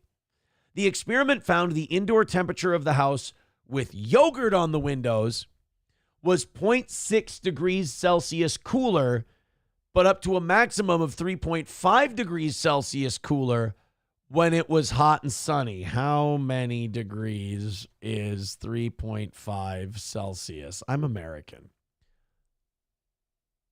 Get the fuck out of here. That's got to be like Kelvin. That can't be Celsius. That's 38.3 degrees Fahrenheit. Get the fuck out of here. A maximum of 38 degrees Fahrenheit when hold on. 3.5. Yeah, I guess I wrote it the same way they did. Oh, no, because Kelvin is with a K, isn't it? And besides, 3.5 Kelvin, not Calvin, you fucking retard, Aaron. 3.5 Kelvin would be negative 269 degrees Celsius. Holy shit. So wait, smearing yogurt on your windows makes your house 38 degrees cooler when it's hot and sunny. I don't believe this isn't true. For some Americans, yogurt will cool a house by 8 degrees Fahrenheit. The yogurt forms a thin film on the window itself and reflects some of the incoming solar radiation as it is a light color. This means as much heat passes through the window. Or not as much heat passes through the window. Or turn the temperature down. Whose house needs to come down 8 degrees, by the way? What kind of fucking sociopath is living in a house that's 80 degrees and you need it to come down by 8? You're already losing whatever game you're playing at that point. $2 from Dan Vicious says, Faustian bargain gets you every time. Yeah, the Ozempic shit? For sure, dude. For sure. That is the Faustian bargain, is that, yeah, you get to be skinny and pretty, but guess what? The devil's going to take your teeth. Vidam with $5 says power company in U.S. can have the power company control your smart thermostat. Yeah, don't get a smart thermostat, guys. I mean, how fucking connected do you need to be? Don't do the smart thermostat. Thank you, Dan Vicious. Thank you, Vidam. $70 away from tonight's goal. I appreciate it, guys. In Florida, we just tint our house windows. Oh, okay. Thank you for that. Yeah, you don't need to go smearing. I mean, imagine cleaning yogurt off your house. And like I said, explaining to your neighbor, yeah, just trying to cool down my house. Fucking hell. This guy, part of me feels like this is a conspiracy just to see how many retards they can get to go outside their house in England and smear yogurt on the windows. It's to block the sunlight and solar gain. MSO says Aaron smears his house with queso. Bullshit. We don't waste that in this house, my friend. I made my own queso the other day. That sounds pervy. I made my own queso this weekend, though. We were making tacos. And I made my own kind of like queso recipe kind of a thing. Then the next morning with my leftover queso, I made the kids ground sausage and eggs and queso breakfast scramblers, like breakfast bowls. Yeah, incorporate the queso. And then the next morning, I made the most bomb-ass biscuits and gravy you're ever going to eat this side of the Mississippi, my friend. Thank you, Vidam. Thank you, Dan Vicious. $70 away from tonight's goal. Help us out. Let's bang it out and call it a win for the toe. People pointing out that, yes, Tucker is going to have Daryl Cooper on his show on Thursday. It's Thursday. Okay. I thought it was tomorrow. Either way. Yeah, there's, hey, you can smear yogurt on your windows and that'll drop the temperature in your house 8 degrees. Yeah, so will turning on the AC. It's more effective. Mr. Beat says just use blackout curtains. Okay. I didn't know about that one, but blackout curtains are not. Again, just AC. My Lost Interest says just add UV window tint to all of your windows. Super cheap and makes it difficult for neighbors to watch you playing Naked Twister. Wow. Thank you. That's really helpful, My Lost Interest. And thank you for putting it in a way that I could understand it. Now I understand how it benefits me. And that's really interesting. Yeah, My Lost Interest also says your house is cooler, but you can't see out your windows. Yeah, it looks like some giant came to your house and just shot loads all over each one of your windows. But hey, you're 8 degrees cooler. Congratulations. What if a heat-cutting rain sweeps through? Now you're freezing your fucking balls off. Numero uno, Josh Denny fan. This is such a terrible joke. He writes 3.5 Calvin. How many is that in Hobbs? Oh, no. Oh, jeez. Taste Fairy Ialto says Velveeta and milk isn't homemade queso. That's why I didn't say Velveeta and milk. Smart ass. Loaded Wrench with $2 says, did we talk about the bear covered in skin in L.A.? No, but we will. Mr. Beat says, how about introducing your kids to vegetable? Fuck you. I make everything.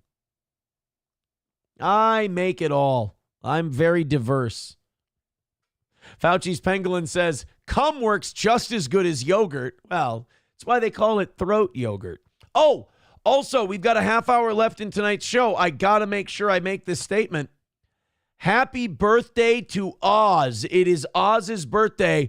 Once we hit the goal, we will call Oz on the show and wish him a happy birthday.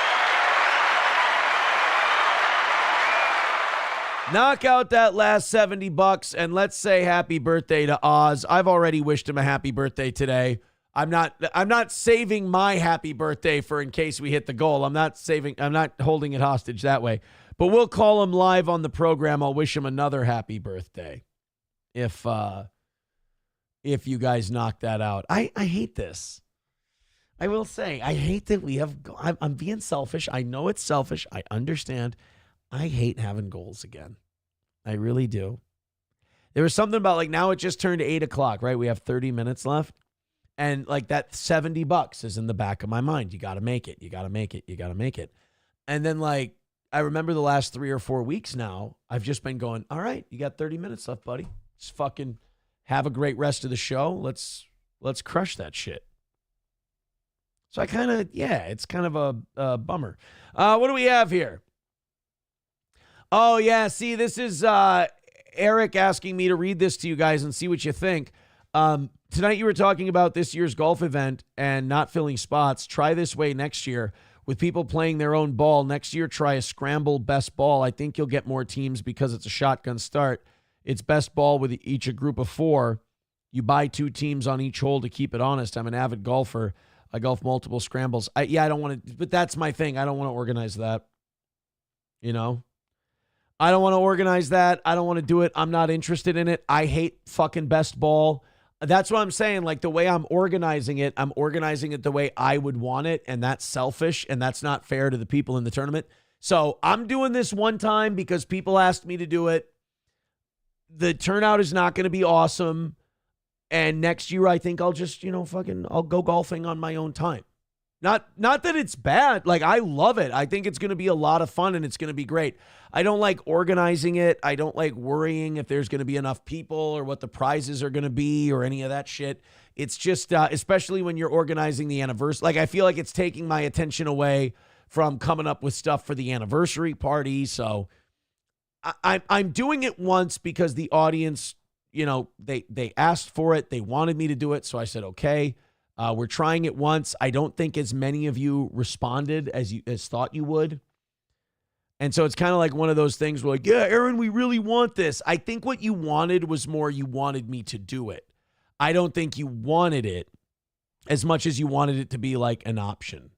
so to speak. Does that make sense? I'm not explaining it the way I feel about it, but it's like, I think you liked the idea of me doing it more than you actually were like, yeah, I really want to fucking do it. So I'm glad that we're doing it one time. I'm glad that we're doing a cool, fun hangover thing after the anniversary show.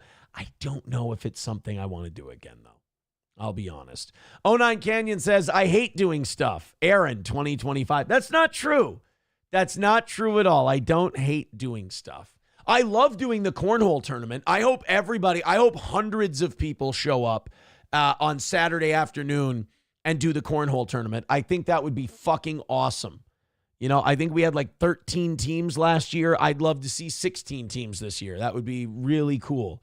But as far as the golf thing goes, I just don't want it to take away from everything else. All right, enough of me talking about the golf shit. And thank you very much, Eric. I appreciate that.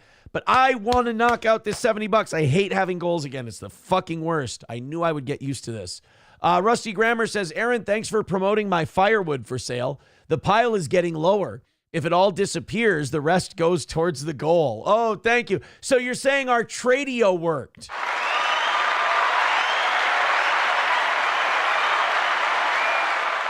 Our Tradio worked, and look, that bit made a lot of money for the show, but God, you guys had some weird shit for sale. I'm glad that Rusty Grammer's wood pile was able to go down. Guys, let's do it. $70 in 25 minutes. I'm sorry. I just hate that I'm doing this, but this is going to be most of this is the at least now we're seeing the benefit of being ahead rather than this shit.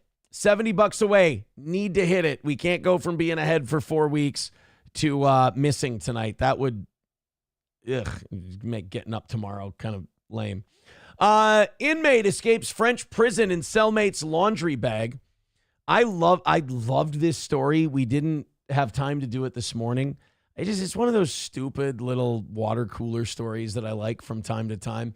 And this is kind of brilliant in a way that, like, depending on what this person did to be in prison, I kind of want to just let them go. Like, I want to give them their freedom in a way like, you worked really hard to game the system. You worked really hard to, like, come up with an escape plan.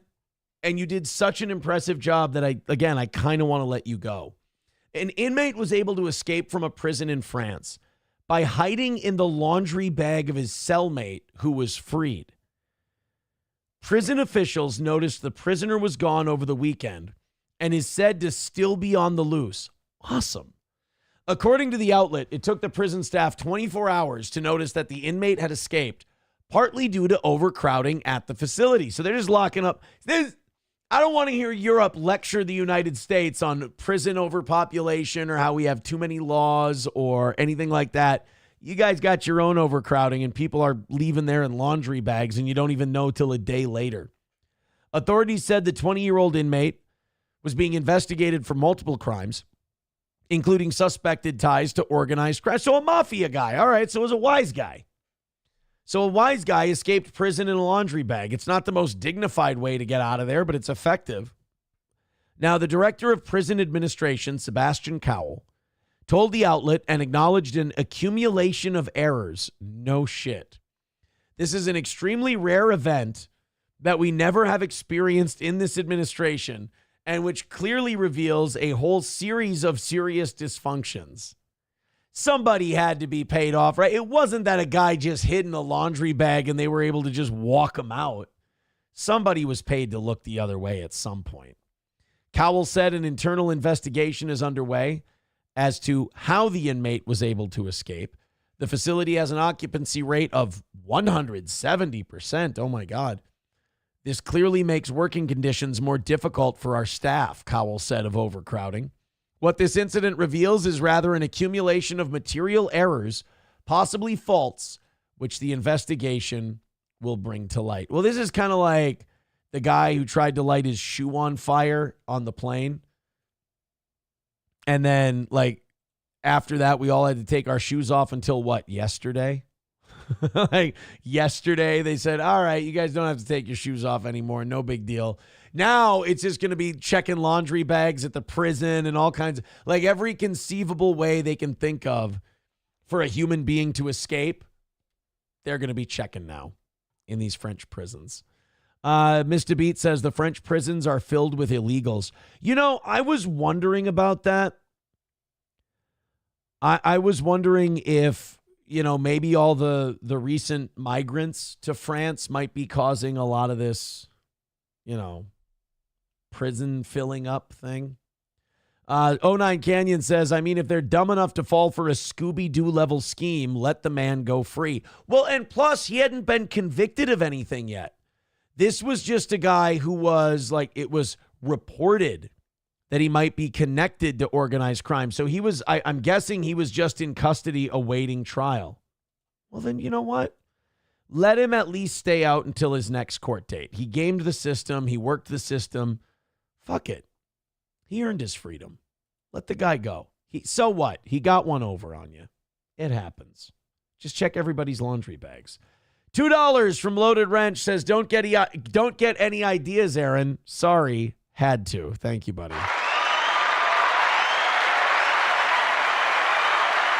Thank you.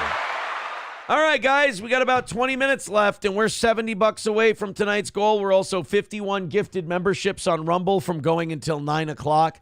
I just really want to hit that 70. Today was the first day that we had goals again for almost a month. Certainly can't miss one, especially since tomorrow morning looks like it's going to be a full goal. So therefore, I really need you to help us out here. Oh, gross. I'm back to that again. I really need you guys to help out the show. Oh, I want to get in a time machine. I want to go back. That was fun. Streamlabs, PayPal, Venmo, Super Chats, Rumble Rants. I'm not gonna brag. I do feel like I've done a good show tonight. I feel like I've been a fucking content machine over here. So Streamlabs, PayPal, Venmo, Super Chats, Rumble Rants. $70 away. Throw in a couple of bucks. We do appreciate you. About 300 checking out the show. Hit like, hit subscribe, hit follow. But more importantly than any of that, throw us $5 or $10 so we can pretend that we had a successful show tonight. Hey, we got a new ally in getting these Epstein tapes revealed. None other than Frank Underwood himself, Kevin Spacey. What if you want to talk about the greatest redemption story in the history of the United States? Kevin Spacey redeems himself for being the guy that gets us the Epstein files. Now, I know you think that's nuts. Like, Aaron, how does Kevin Spacey telling us we should have the Epstein files, how is that going to get us any closer? Well, in unsealed court documents, Kevin Spacey is listed as either one of the clients, or he's listed as one of the people who was an associate of Epstein, or someone who was on his plane. And so Kevin Spacey is saying, well, fuck that. If it gets to be public knowledge that I knew or palled around or had any kind of association with Jeffrey Epstein, then fuck that. Release all the files, get everything out there, and show everyone. I think it's a very reasonable request by Kevin Spacey. Let's go. So the idea that a guy who basically got chased out of Hollywood for, I mean, among other things, they accused him of holding down a 13-year-old boy at a party and trying to do him. The fact that guy's, and I think that kid died, by the way, like as an adult. That's the other weird thing about all of Kevin Spacey's cases. A lot of mysterious deaths. And I believe he ended up, at least criminally, being scot-free on all of that stuff. But the redemption angle becomes Kevin Spacey, from being named in some of the Epstein stuff, gets the Epstein stuff released to the rest of us. I'll take it. I mean, it's a very Frank Underwood thing to do. He's the latest public figure to call for the release of the Epstein files.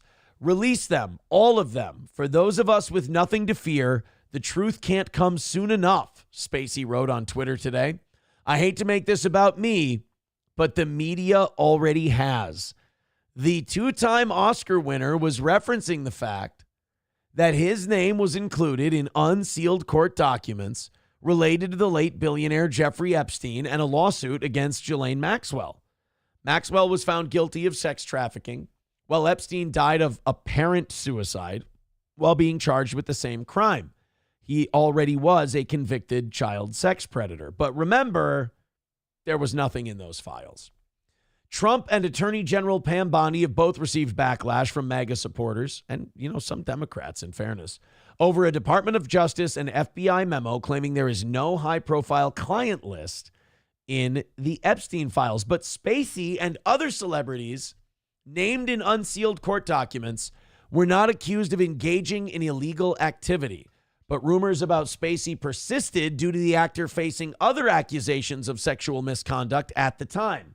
Spacey has always maintained his innocence, arguing none of his behavior ever crossed the line into abuse. So maybe we can get a bit of a loophole.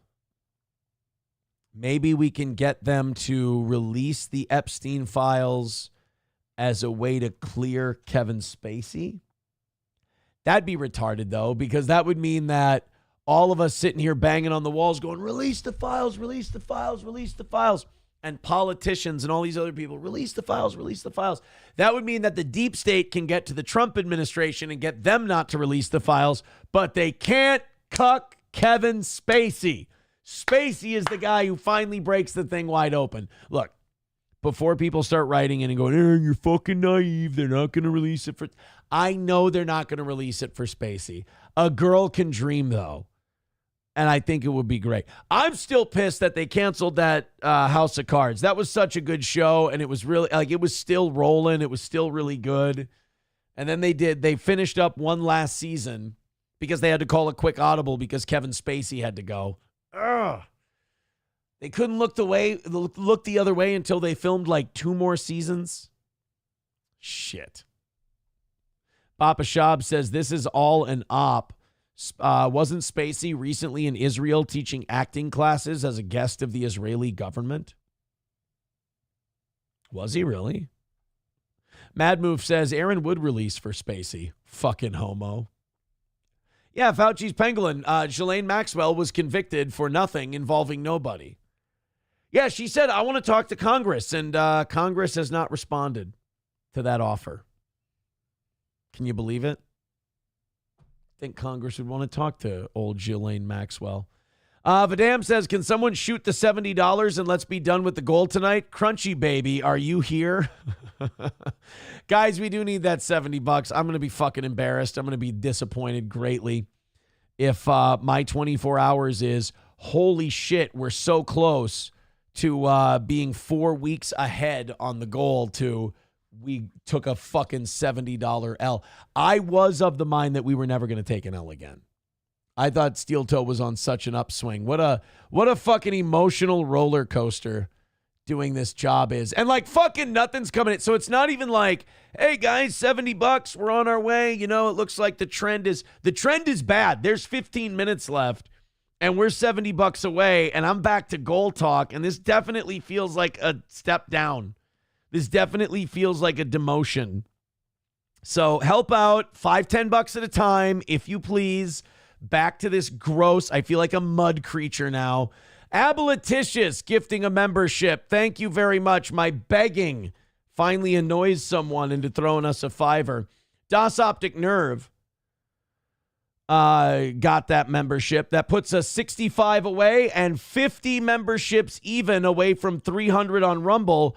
We'll go an extra half hour, 45 minutes if we bang out that last 50 memberships. But $65 is the goal. Help out, please. We can't fucking go from kicking ass and cocking off to getting our fucking ass kicked. So if you got something, now's the time. We appreciate it. Oh, yeah. Also, Stephen King, totally not on the Epstein list. Stephen King is nowhere near it. The creep who wrote It, where they had to gang a girl because they thought that would somehow exorcise demons or whatever. Yeah, he's a fucking lunatic. He tweeted this morning, the Epstein client list is real. So is the Tooth Fairy and Santa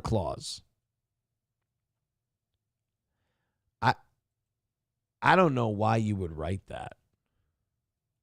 Like, even like to like defend, to be like, hey, there is no Epstein list. It's all bullshit. It's like the Tooth Fairy and Santa. Like, I don't understand.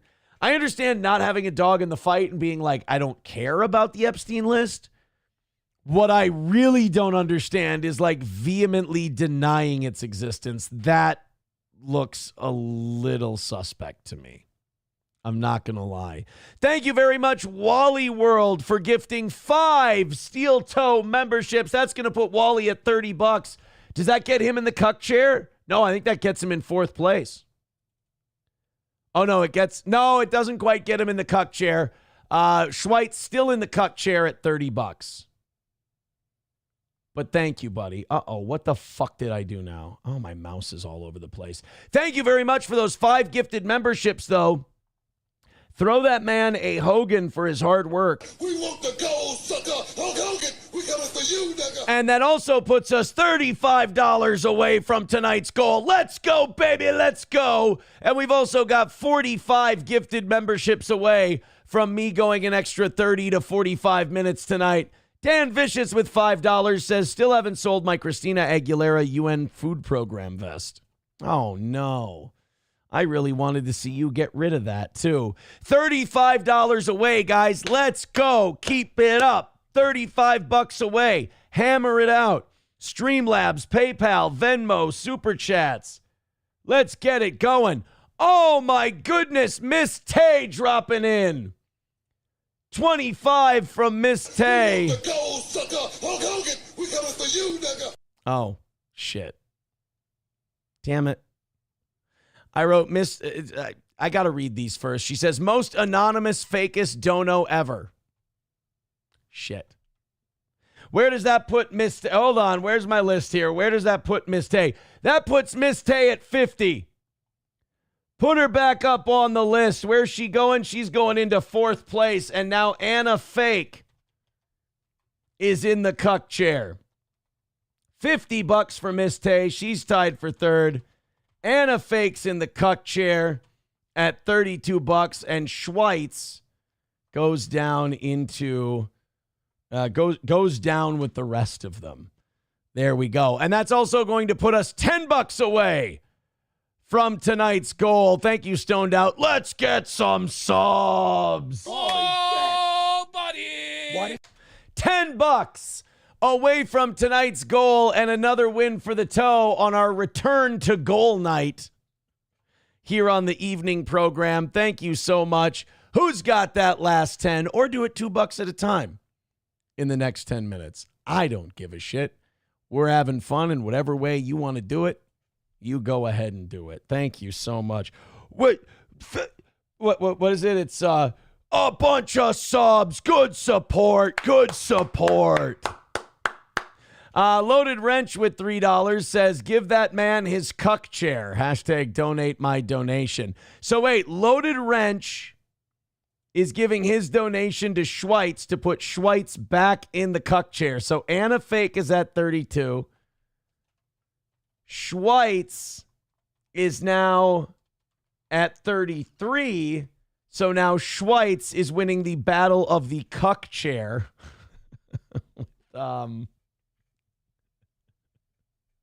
No, I'm sorry. Schweitz is out of the cuck chair. I don't fucking know. And what's his name is now in the cuck chair. Not Schweitz. Who was it? God damn it. Give that man his cuck chair. No, then it would be Schweitz. I fucked something up. God damn it. $8 away from tonight's goal. Let's go. As they say on the casino, can we hit it?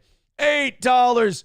Vidam writes, come on, King Kong Dong. Shoot in the last of the goal. Let's go. Whoa, buddy. What? I think our version of Whoa, buddy would be... Oh, no. Oh, jeez. I think that would be our version of it. All right, guys, 9 minutes left.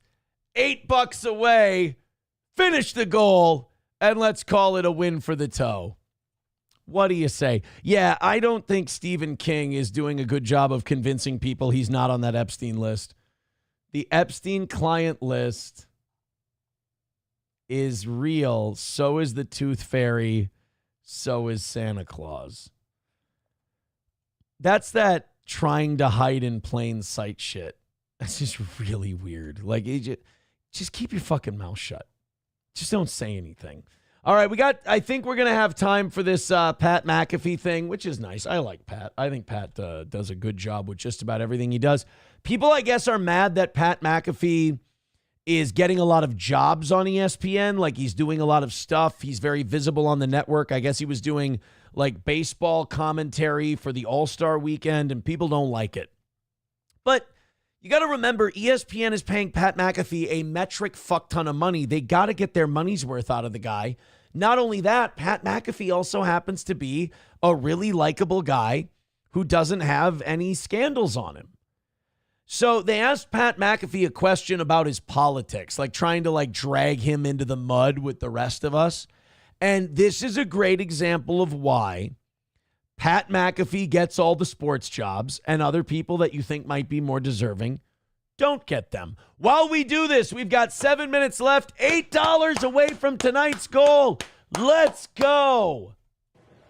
Oh, I have to do another half hour to 45 minutes if you guys gift another 45 memberships, though, too. Down here. The All-Star Game was moved out of Atlanta in 21 because of a law that former President Biden described as Jim Crow in the 21st century. Why are we asking Pat McAfee Jim Crow questions? This is so not necessary. What is Pat McAfee going to say about Jim Crow laws that's going to change the world's perception? And it was framed as a protest. Dave, in the 2021 MLB Network special on Stop Asian Hate, you said, and I quote, "I think it's just being relentless with our voices. This is not something that's just an isolated moment in time that we're talking about. It's something that needs to be talked about." Lady, did you know that we're here for baseball? Did you take a wrong turn at some kind of activist conference? This is the All-Star weekend. An ongoing basis and be relentless with it. What happened to being relentless with it, and why are we still in Atlanta when this is on books? Because we wanted to play baseball and we didn't give a fuck about some law that some guy wrote that you probably exaggerated about and isn't that big of a deal. And we just want to watch Vlad Guerrero Jr. hit a shitload of homers. That's really all we're here for. It was hard to understand. We were actually talking about that. Can you re-say what you said there? Look at this. You're asking a guy in a sleeveless shirt and a backwards trucker hat what he thinks about politics. Do you think that maybe this is the wrong place and time?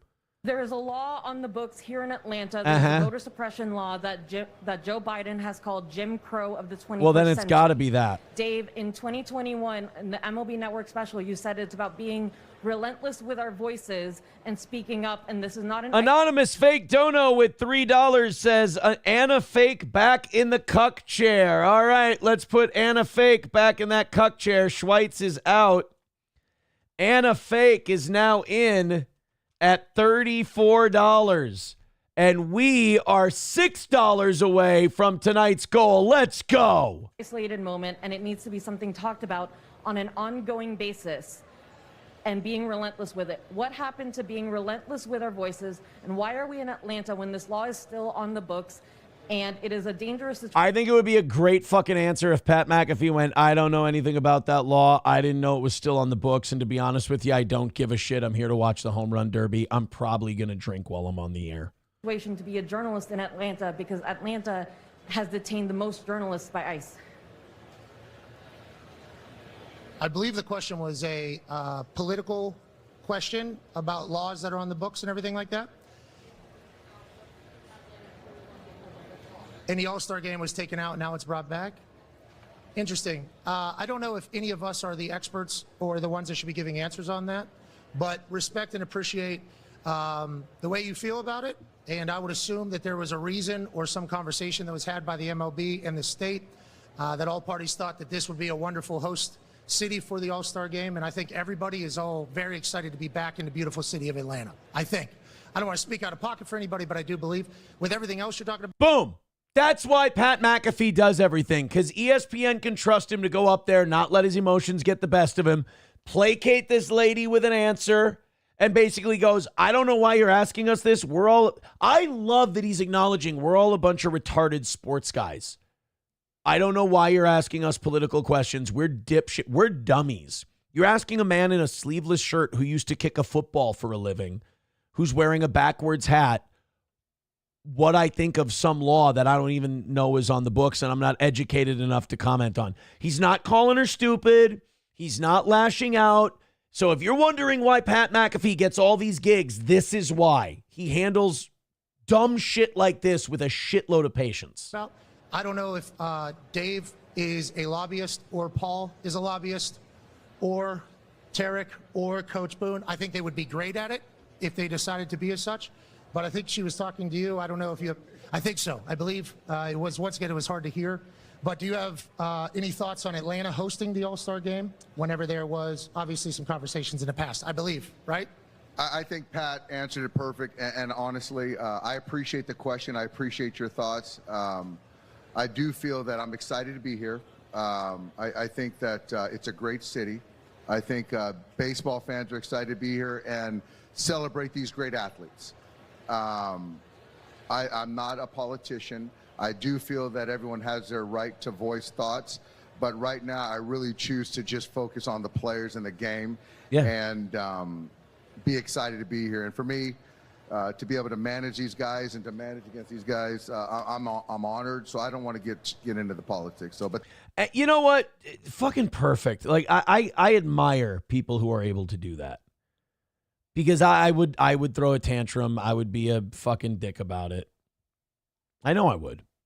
I know me.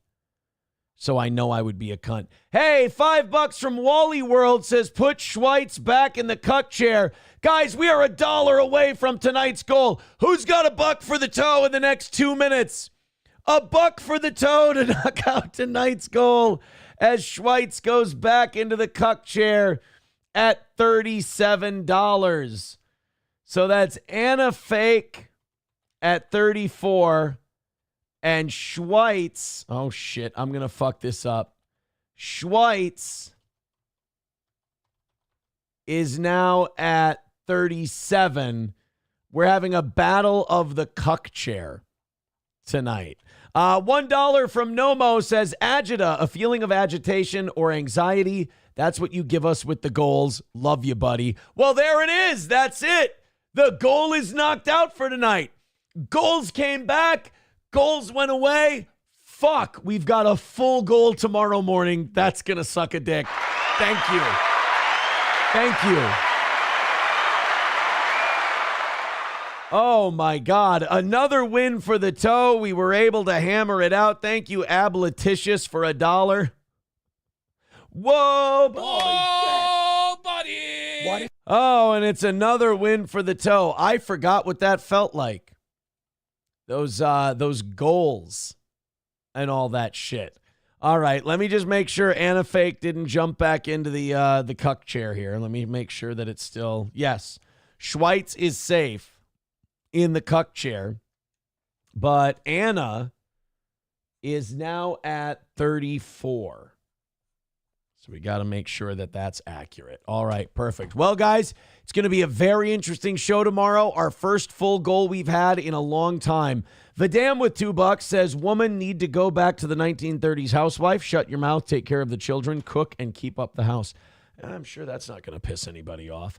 Thank you very much, Vidam. We will see you guys tomorrow morning, bright and early at 6 a.m. Have a great rest of your evening, and thank you.